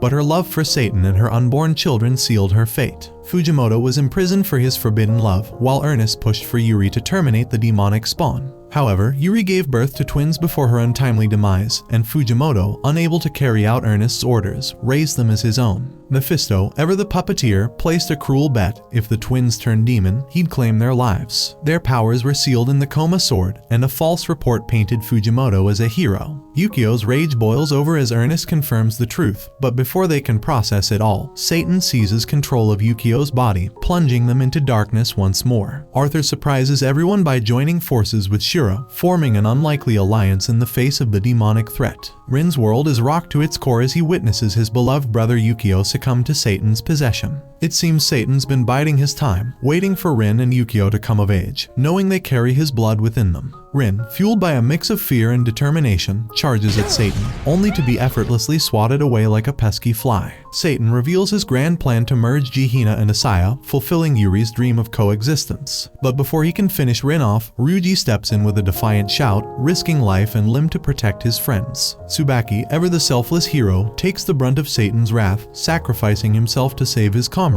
Kamiki calls upon the divine power of Inari and heavenly sake to quench the infernal blue flames, while Shima and Kaneko throw up a barrier in a desperate bid to hold Satan at bay. But Satan's power knows no bounds. He smashes through their defenses with ease, ready to reduce them all to ashes. Just when all seems lost, Shura leaps into action, wielding his sword to nullify Satan's onslaught. With a swift command, Shimi whisks everyone to safety with the help of her trusty green infant sidekick. As they regroup, Rin shares the chilling truth of Satan's plan to fuse the realms. Shura, ever the strategist, hatches a reckless plan to take the fight to Satan, determined to save Yukio and thwart Satan's twisted ambitions once and for all. With the sky ablaze with Satan's flames, Shura confronts the possessed Yukio, calling out to him to break free from Satan's grip. Shura wields her sword with skill and determination, buying precious time for Kamiki and the others to rescue Paku and the trapped students. Meanwhile, Rin bides his time atop the rooftop, waiting for the perfect moment to strike. Shura engages Satan in a fierce duel, unleashing her most powerful attacks to no avail. But just when all hope seems lost, Shimi arrives on the scene, pleading with Satan to stop and calling out to Yukio. Enraged, Satan seizes Shimi by the neck, threatening to snuff out her life. Finally, Rin can wait no longer. He reveals himself and calls out to his brother, hoping to reach the Yukio buried beneath Satan's influence. But Satan sees through Rin's ploy and mercilessly pummels him, refusing to be swayed by familial bonds. Rin, torn between his duty and his love for his brother, throws the Koma sword aside, unwilling to harm Yukio. Deep within the darkness, Yukio struggles to regain control of his own body, battling against the demonic presence that threatens to consume him. With sheer determination, Yukio manages to push back the darkness, reclaiming control over his half of their shared vessel. But Satan, ever cunning, fires a shot at Rin with his left eye, sending shockwaves through the battlefield.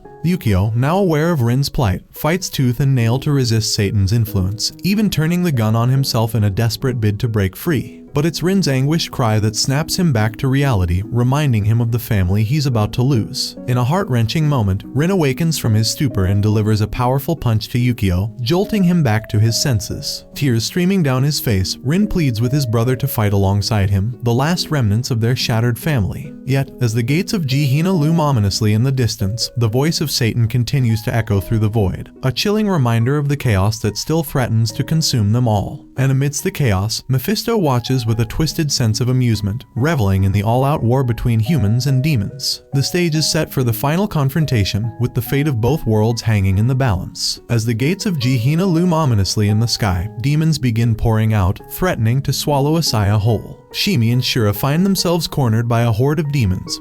But salvation arrives in the unlikely form of Arthur, who lends a hand in fending off the infernal onslaught. United by a common enemy, Shura, Arthur, Yukio, and Rin join forces to battle the demons with everything they've got. Rin delivers a powerful blow to the gate, but its regeneration capabilities prove formidable, striking Rin down with a devastating beam. Meanwhile, demons breach the Vatican HQ, plunging the city into chaos. Just when things seem bleak, Kuro makes a grand entrance, offering Rin and Yukio a ride into the heart of the fray. As they charge towards the gate, demons swarm around them, threatening to overwhelm them at every turn. But with the help of Kuro and the Koma sword, Yukio unleashes his dormant demon form, combining forces with Rin to deliver a final, decisive blow to the gates of Jihina. With the gate destroyed and the dawn breaking, the battle is won, but not without casualties. Shami scolds Rin and Yukio for their recklessness, while Arthur bids farewell to the academy. Mephisto reflects on the destruction, reminiscing about an ancient foe from his past. As the academy is rebuilt and classes resume,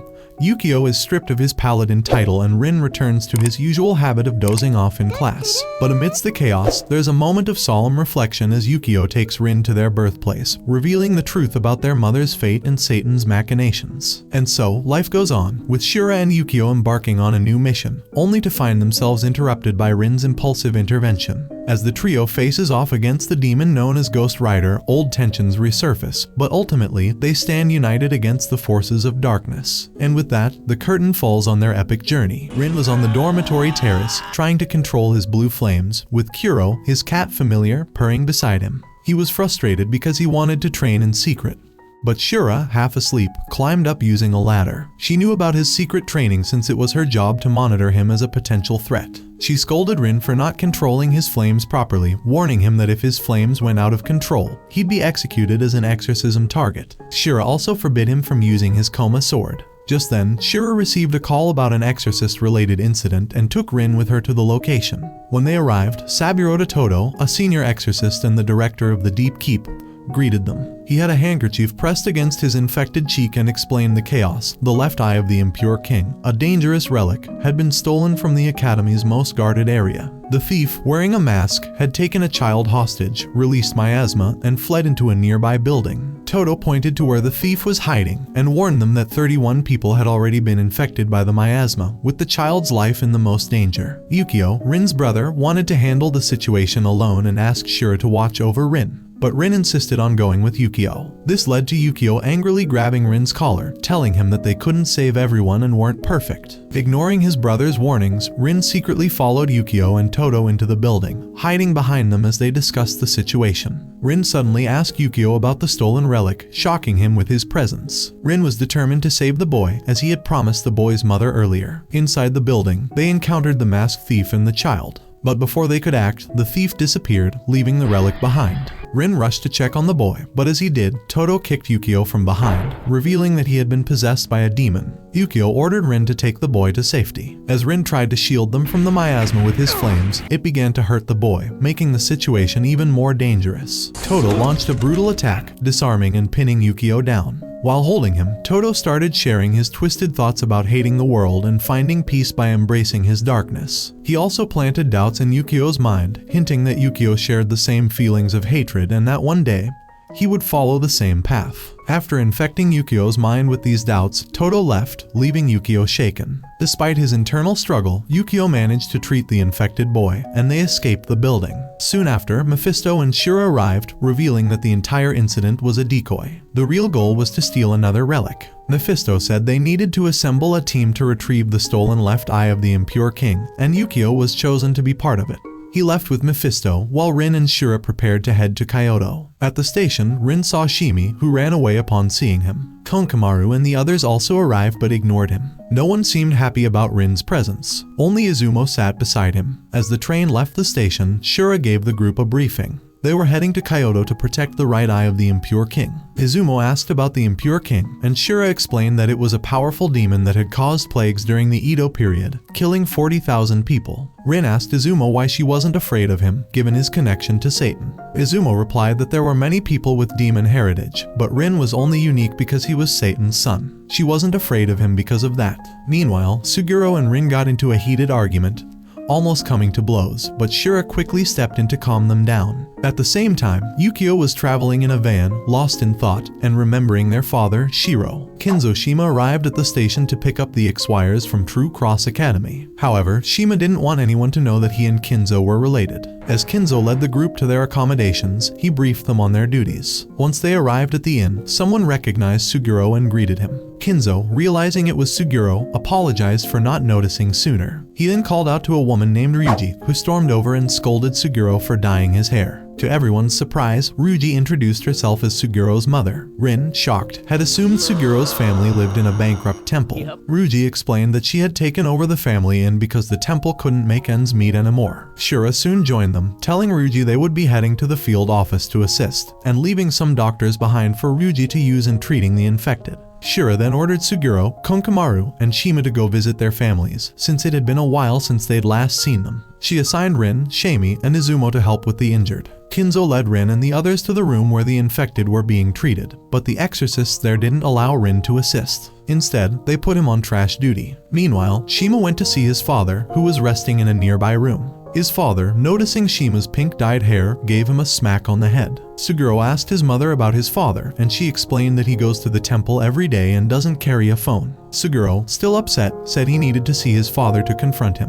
Later, as Rin wandered around the inn, a bald priest called him over and asked him to slice some watermelons for the injured. Hiro immediately noticed that the priest was a bit drunk, and Rin saw a glimpse of his foster father, Shiro, in the man. The priest introduced himself as Suguro's father, and they had a brief conversation about Suguro. Rin introduced himself, and the priest realized he was the one he'd heard about, Satan's son. Back at the field office, Shura and Yukio arrived to assist with Kinzo. The office, more like an old Japanese temple, had the right eye of the impure king sealed in a jar, guarded securely. Meanwhile, Rin finished slicing the watermelons, but Suguro's father, in his drunken state, suddenly climbed a wall and ran off, leaving Rin standing there confused with the melon slices. As he wandered back inside, Rin overheard a loud argument between three sisters and a man. The argument escalated into a fight, and just as one of the sisters, Mamashi, attacked, Suguro stepped in to block her strike, which deflected towards a room with injured people. Suguro tried to calm everyone down, but Mamashi mocked him, calling his father a degenerate priest in name only. Later in the evening, Ryuji asked the boys to deliver a meal to the field office. After delivering the meal, Suguro asked Shura if he could visit the temple to see his father. She hesitated since it was already dark, but Suguro was determined.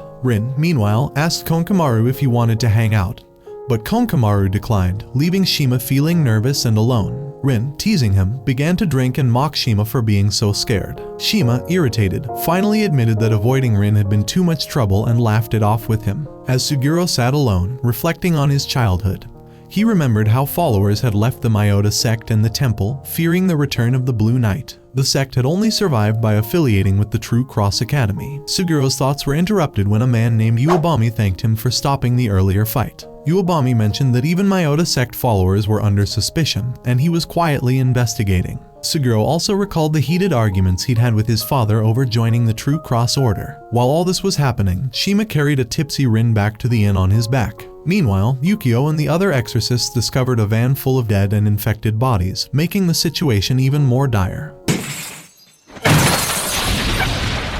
Rin was still yawning during breakfast, feeling groggy from the night before. Suguro, sitting nearby, also seemed confused and joked that he couldn't remember anything from last night either. He wondered if Shura might have accidentally given him her drink. After having some tea, Suguro left, leaving Konkamaru behind. Soon after, Shima showed up and sat with Rin, casually asking if he made it to his room safely last night. Rin had no memory of it. Shima felt proud of himself for not drinking the juice they were given last night, which surprised Rin. Shima was talking to him casually and didn't seem afraid of him anymore. Just then, out of nowhere, Kinzo appeared and kicked Shima hard, sending him flying.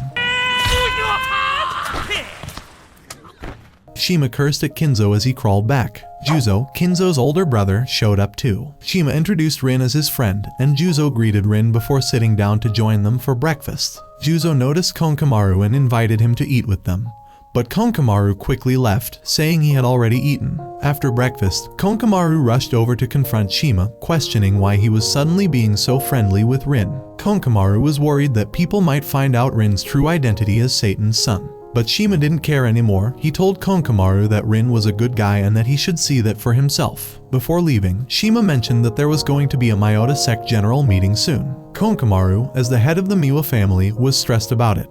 But Shima, being the fifth son, didn't care much for such meetings. Meanwhile, Suguro was waiting outside the inn for his father before the meeting. Juzo came by to remind him about it, but Suguro stayed, determined to see his father. At the meeting, everyone related to the temple gathered. Juzo helped his father, who was infected, into the hall. Shima's father announced that the head priest couldn't attend for some reason, so the meeting would begin without him. He had called together the heads of all the families involved, especially those tied to the recent incident with the right eye of the impure king.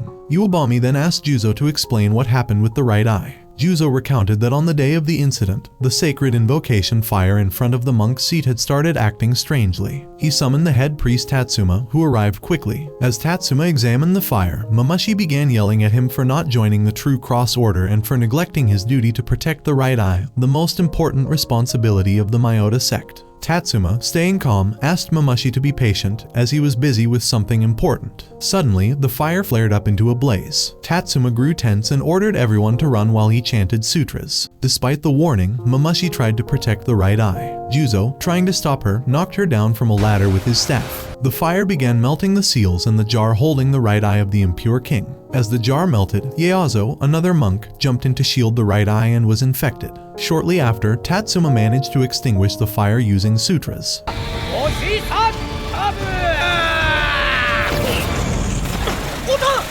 Juzo explained that there were 6 people present during the incident, Uebami's 3 daughters, Juzo, Ieyasu, and Tatsuma. Ieyasu then revealed the real reason for the meeting, to identify the traitor among them. Uebami shared information about Saburo to Todo, a senior exorcist who had stolen the left eye. Todo had been Juzo and Mamashi's instructor at cram school, which left both of them in shock. Mamashi asked if Uebami was accusing them of being involved since they had the closest ties to Todo. Uebami confirmed that no one else had been as close to Todo. Mamashi, now suspicious, pointed out that Juzo had been on good terms with Todo. But Juzo defended himself, saying Todo had only liked his lessons, which didn't mean they were friends. Juzo then turned the tables, asking Mamashi why she had tried to grab the right eye when Tatsuma had ordered everyone to run.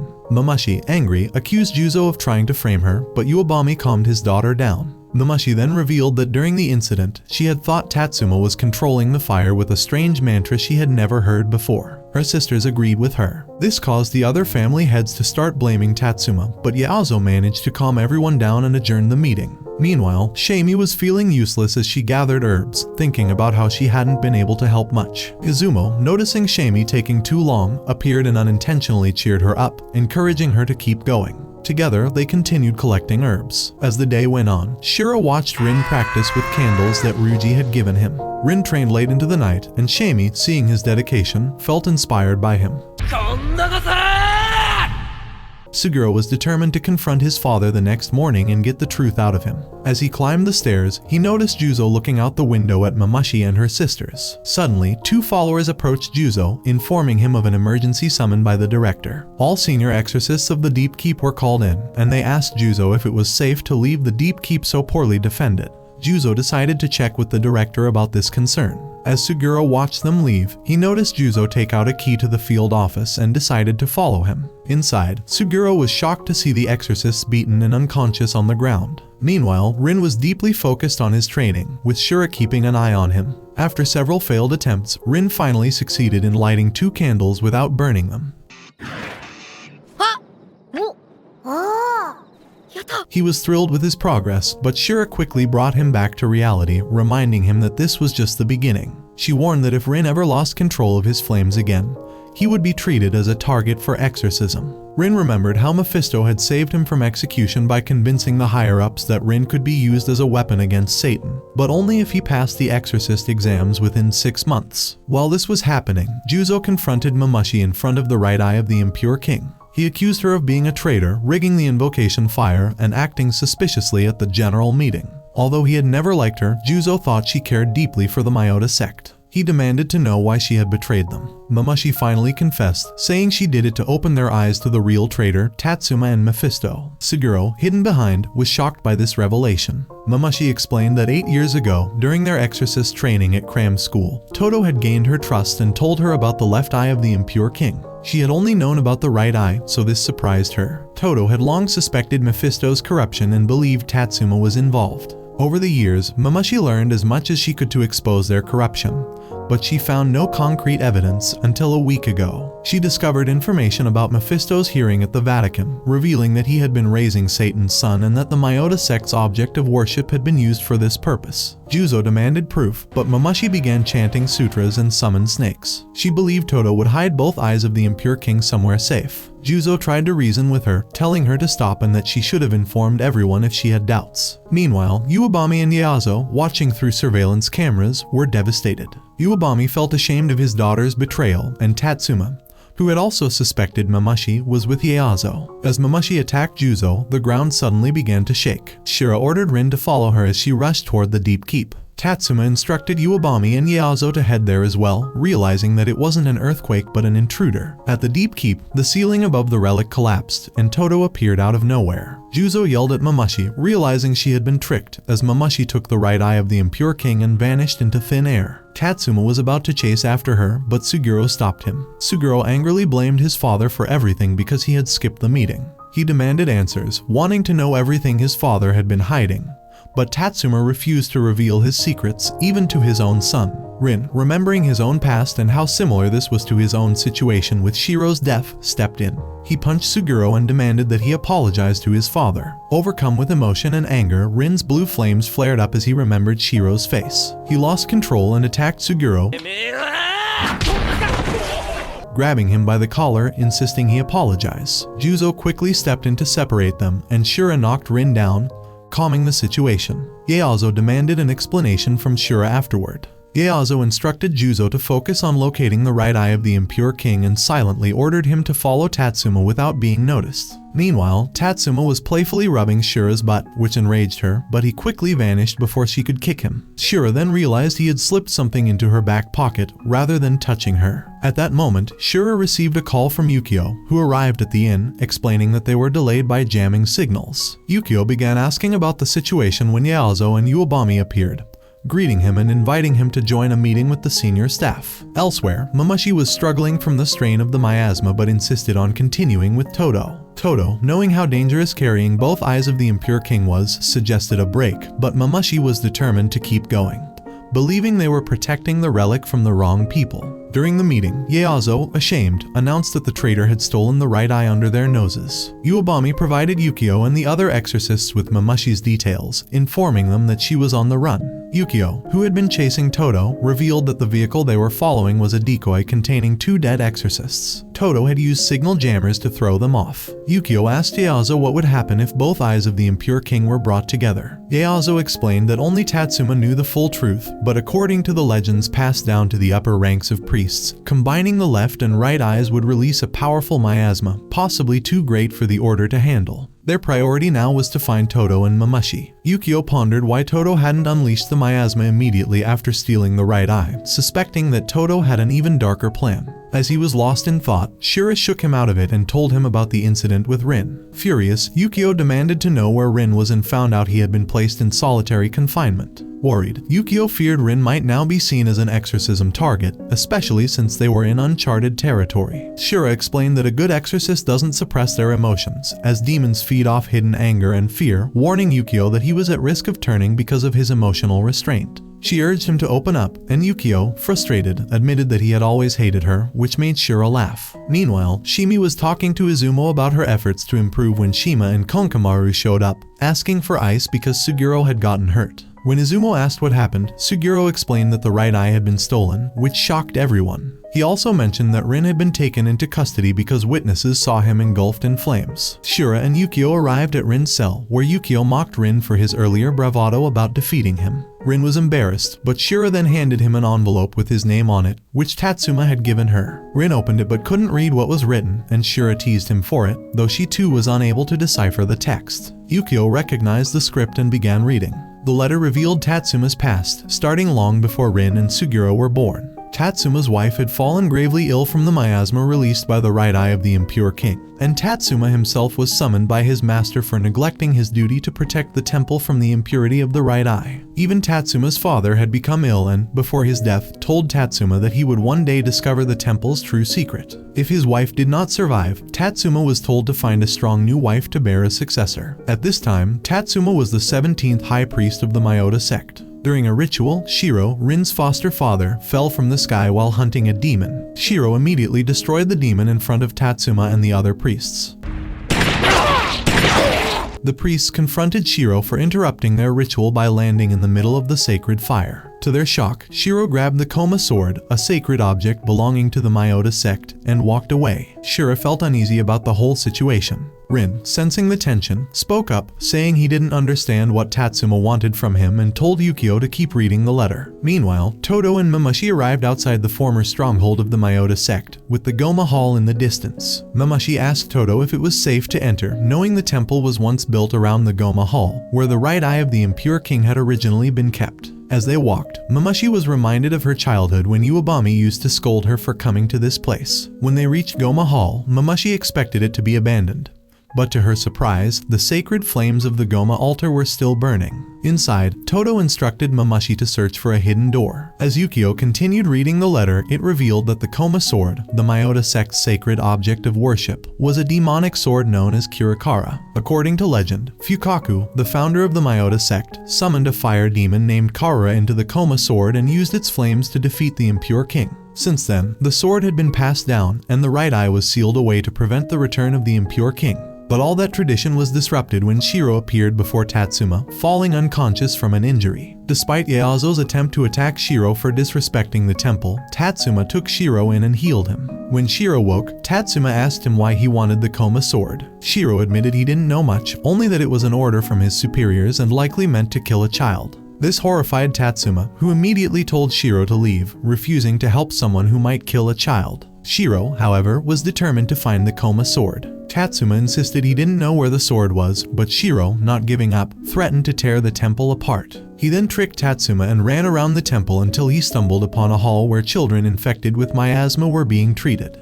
Interrupting their ritual, Shiro showed them the correct way to treat the miasma-infected patients, ordering Tatsuma to heat water and gather ingredients. To everyone's surprise, Shiro healed all the children, including Tatsuma's dying wife. Despite this, Shiro still demanded the Koma sword. Tatsuma refused, but before anything could escalate, Tatsuma's father and Ieyazo arrived, ordering Shiro's capture. Shiro escaped, and Tatsuma's father, who was fiercely against the True Cross Order, wanted to kill any exorcist who tarnished the Myoda sect's traditions. However, Tatsuma, believing Shiro wouldn't harm anyone, confronted his father and eventually handed the Koma sword to Shiro, helping him escape. A few months later, during the infamous Blue Night, Tatsuma's father was killed, leaving Tatsuma to carry the burden of the sect. Back in the present, Todo and Mamushi found the secret door. Todo, with his manipulative charm, tricked Mamushi into handing over the right eye. Once he had the eye, Todo opened the hidden door, revealing the sealed body of the impure king. He then revealed the truth. Fukaku had made a pact with Karura, the fire demon, and with its help, he had subdued the impure king by plucking out its eyes and sealing them. Afterward, Karura left the Koma sword.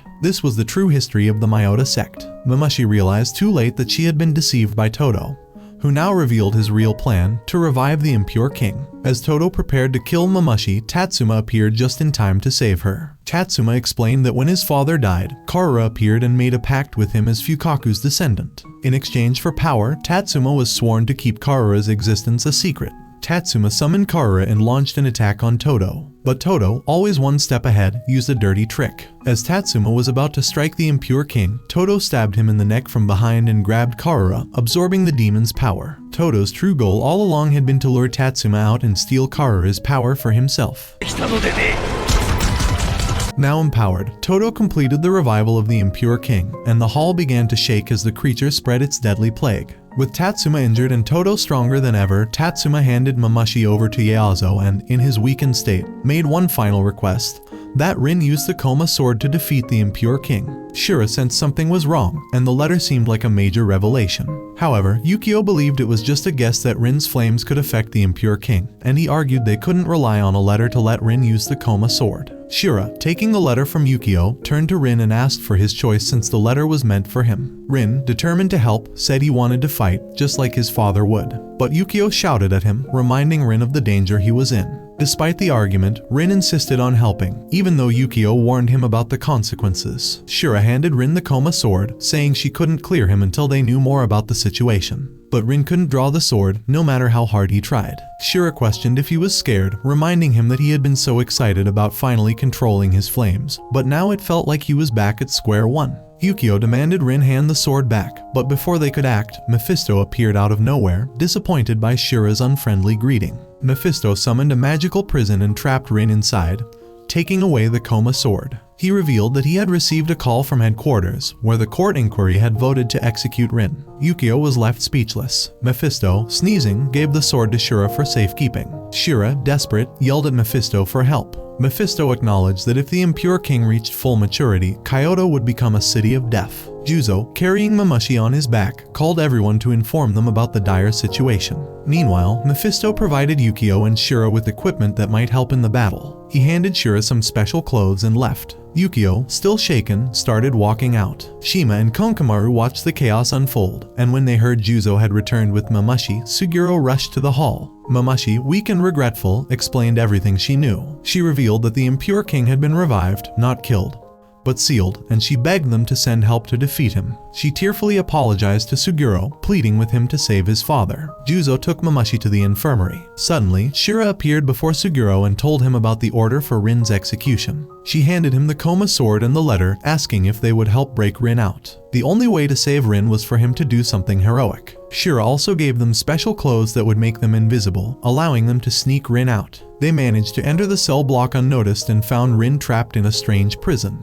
The prison was designed to freeze anyone approaching with hostile intent, and it stopped everyone except for Shimi, who posed no threat. She bravely walked towards the prison and opened its gate. Inside, Rin was wandering, lost in thought, realizing he couldn't just die after Shiro sacrificed so much for him. Shimi called out to Rin, telling him they were there to help him fight. But Rin, afraid he might lose control and hurt someone, told her to stay away. Undeterred, Shimi cheered him up, and as Rin's flames suddenly burst out, they didn't burn her. She realized, in that moment, that she had never truly seen how much Rin had been suffering, facing death all alone. She hugged Rin, who broke down in tears, apologizing. Rin was shocked that she wasn't afraid of him, and even more so that his flames hadn't harmed her. With renewed hope, Rin and Shimi broke free from the prison. Suguro, with a determined look, handed Rin the Koma sword and admitted Rin was right all along. Suguro then yelled at Rin for never talking about his problems and carrying his burdens alone. He urged Rin to rely on them more, and together they set off to face the impure king. Meanwhile, Mephisto lounged on his floating sofa, amused and waiting for the real action to begin. The impure king was rapidly approaching full maturity, and teams of exorcists were being assembled to confront the growing threat. The final battle was about to begin. The infection particles released by the impure king were spreading across Kyoto, making people cough as they breathed in the toxic air. Shura had tasked Suguro and the others with finding Tatsuma while she spoke with Yukio, urging him to be honest with himself. Just then, a Myoda follower informed Shura that the captain was calling for her. It was the first time the current generation of Myoda exorcists would face a demon of such scale, and tensions were high. Meanwhile, Ieyasu was preparing a ritual to summon Akasuma, a powerful fire demon known as the Vajra, who purifies the unclean. Shura asked about the ritual, and Ieyasu explained that it required the chanting of 10 senior-level tamers, though they only had 5 priests of pure blood.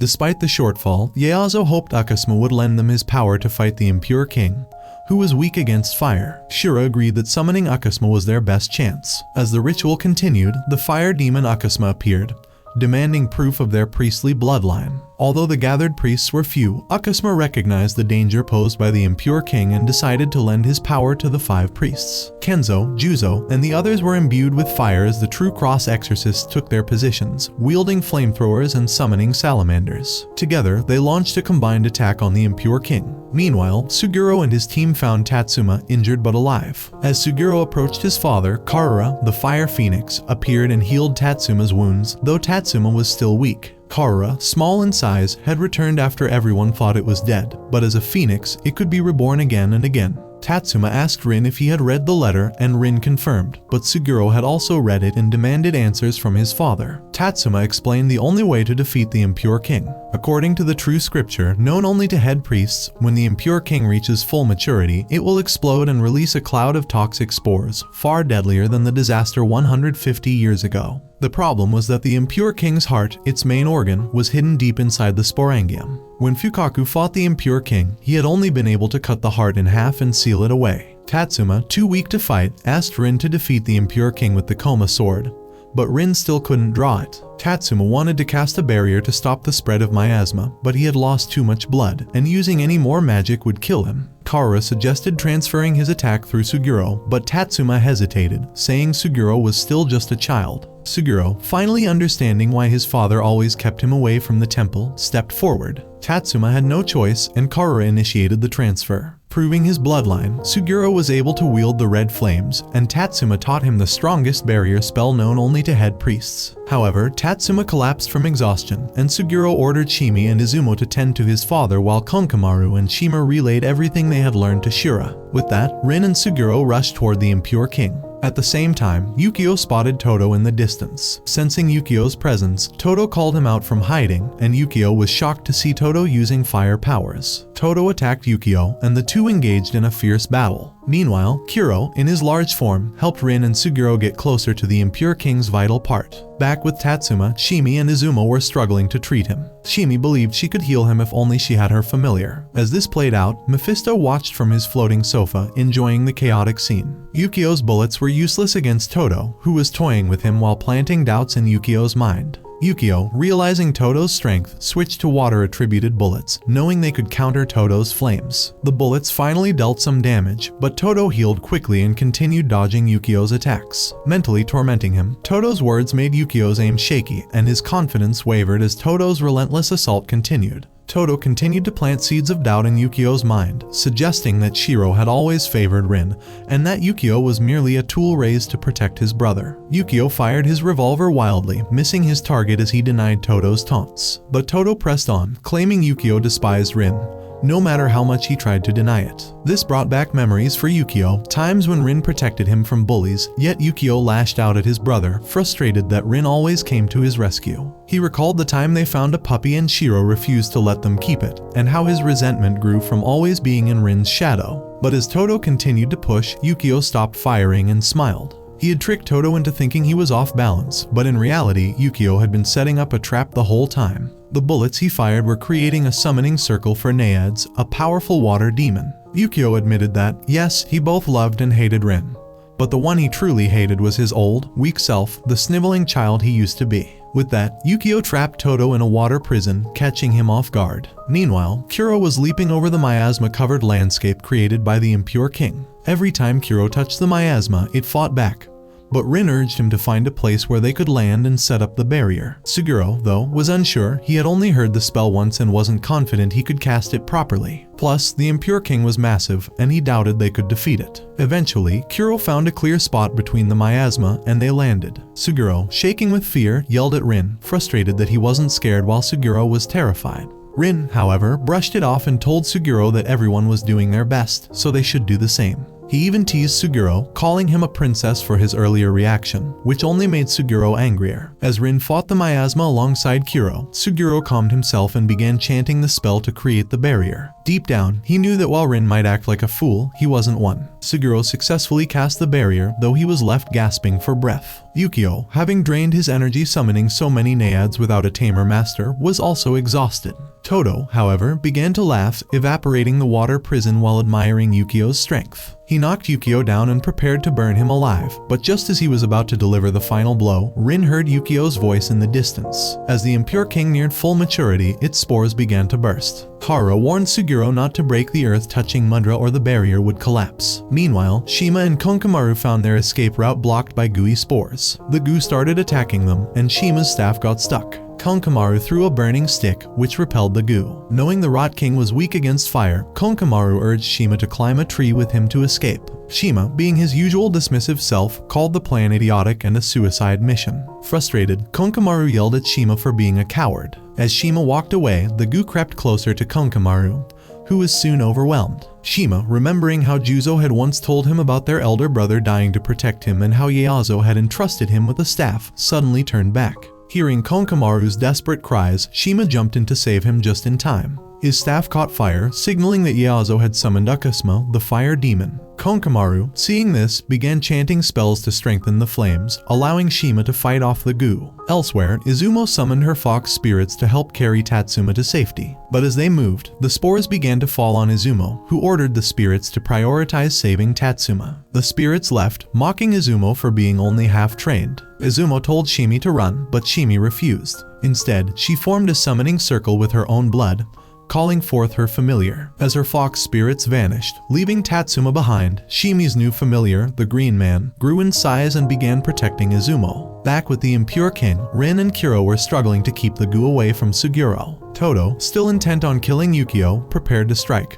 but he stopped suddenly when he noticed blue flames flickering in Yukio's eyes. Yukio was confused as his vision turned blue, but the sight of those flames caused Todo to retreat in fear. Breathing heavily, Yukio watched as Todo began to approach again, only to be suddenly stopped by a stabbing blow from a staff. It was Juzo Shima alongside other exorcists. Juzo, shaking with anger, confronted Todo. Todo had destroyed everything that was precious to him, and Juzo was ready to make him pay. Rin was desperately trying to ward the spore goo with his flames when the Impure King's spore bomb finally exploded. The heart of the Impure King appeared right in front of Suguro, who started coughing but still managed to hold the mudra, keeping the barrier intact. The Impure King had finally matured, and it began lumbering towards Suguro. The spores had spread throughout the area inside the barrier, making everyone sick. Shura suggested that since the spores were contained within the flame barrier, they should retreat and come up with a new plan. Ieyasu ordered everyone to fall back. Kenzo, excited to see the true form of the Impure King, was ready to fight to the death, but Ieyasu grabbed him by the collar and dragged him outside the barrier. Meanwhile, Todo had survived Juzo's earlier attack. The rain outside the barrier weakened Todo's flames slightly, but he was still powerful. Juzo had Agni, and Todo had Karura, two fire demons, and Todo wondered which was stronger. Deciding to test their strength, Juzo attacked first and landed a direct hit, but Todo absorbed the fire, healing instantly. Juzo tried to land a sneak attack, delivering what seemed like a fatal blow, but Todo regenerated within seconds. Mocking Juzo, Todo reminded him that he had taught him long ago that when two identical elements clash, the stronger one absorbs the weaker. Karura's regenerative abilities gave Todo the upper hand, making him nearly invincible in this fight. Confident in his superiority, Todo decided to finish them off quickly as there was nothing more to gain from them.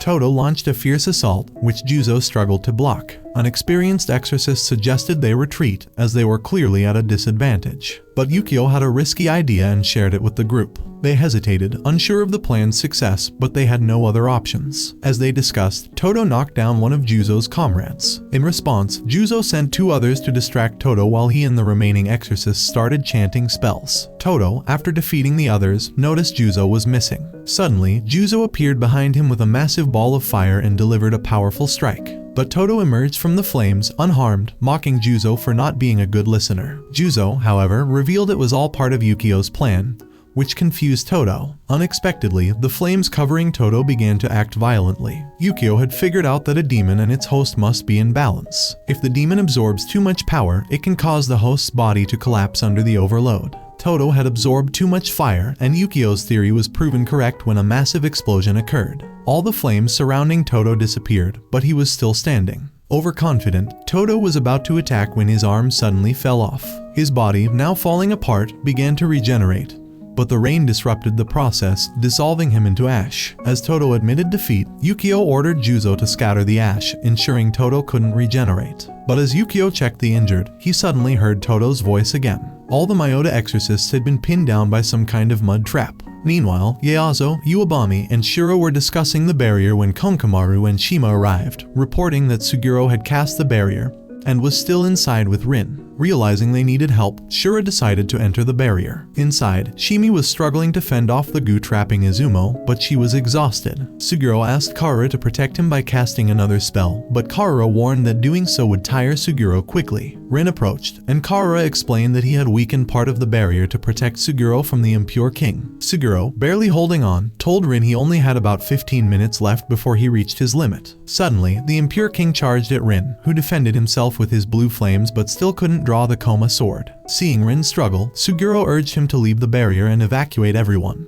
But Rin, stubborn as ever, started talking about how he wanted to visit Kyoto Tower, refusing to leave. Suguro, exasperated, yelled at Rin, admitting that he had never visited Kyoto Tower himself despite being a local, and now he was ashamed to confess it.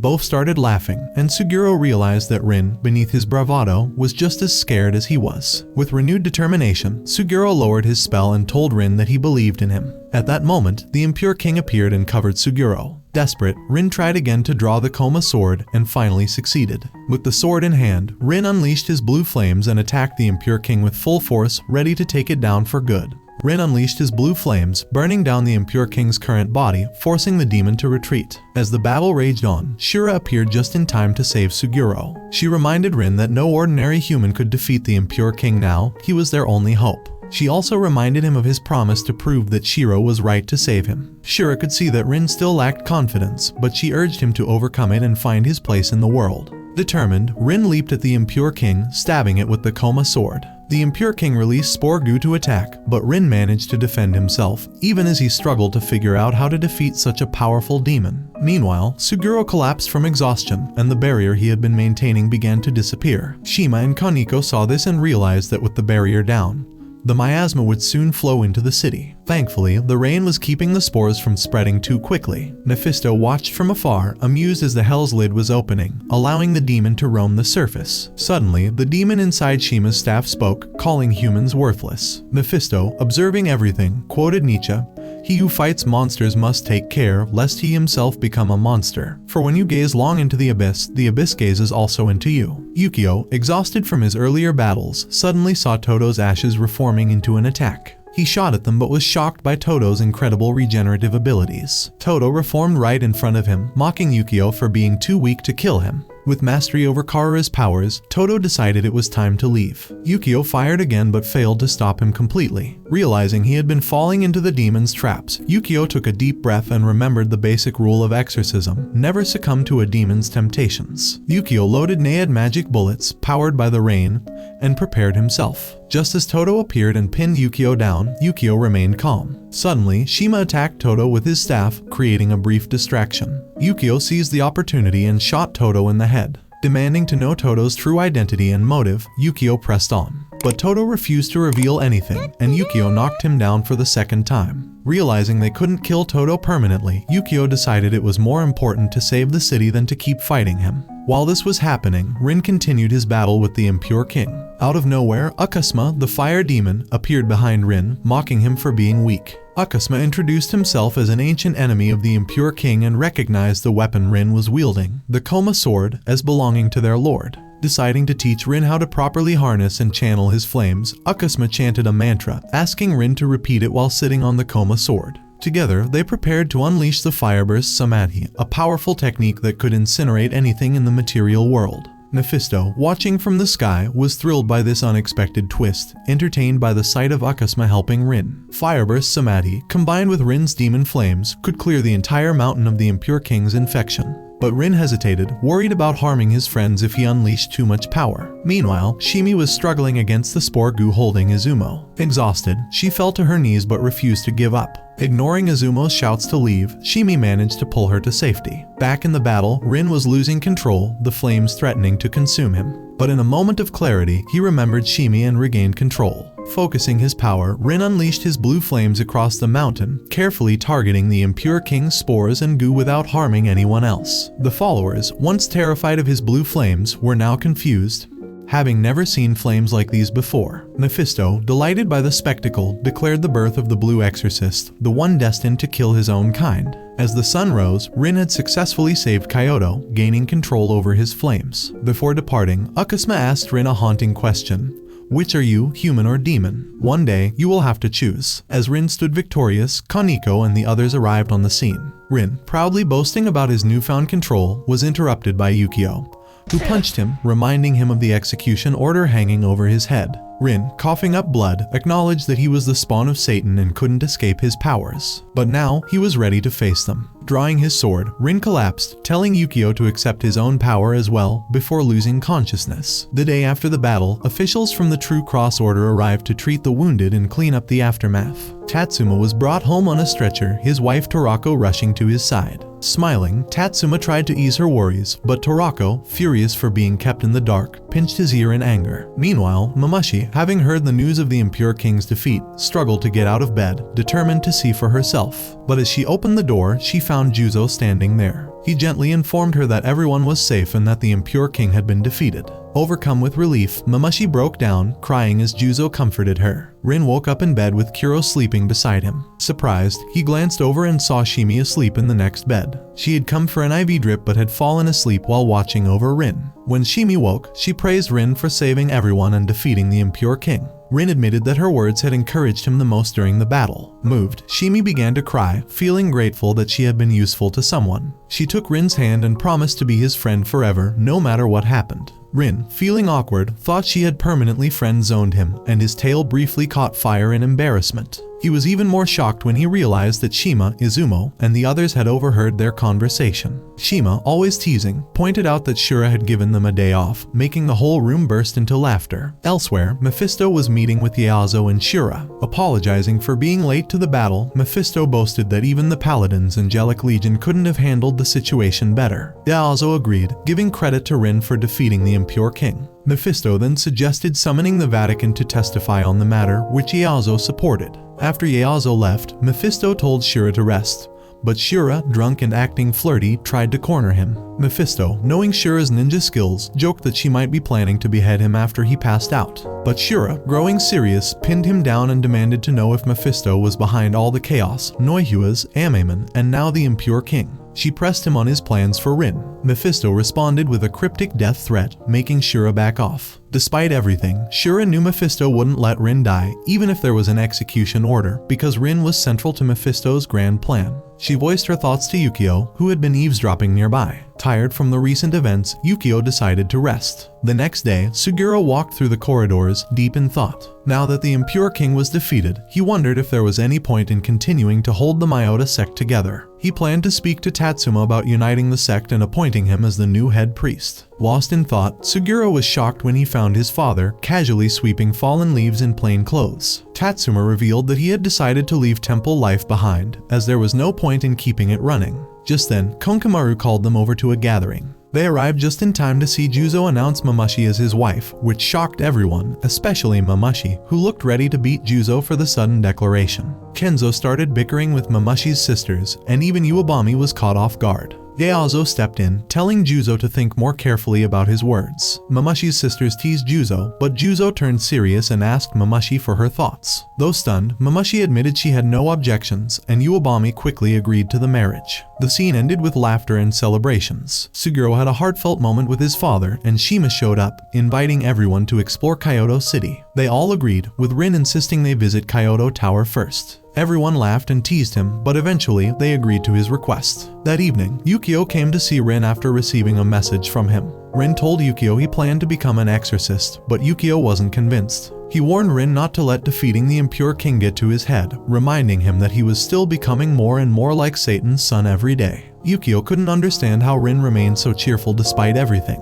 Rin then asked Yukio what it had been like to fight alongside Shiro, their father, and if he had any stories to share. Yukio agreed to share stories only if Rin became an exorcist first. Just then, Kuro appeared and Rin left to join him. Shortly after, the others arrived and dragged Yukio away to join in on the fun. That concludes the recap of Blue Exorcist. As always, let me know your thoughts down below, and also make sure you are subscribed. Now excuse me while I go find Truck Kun for research purposes.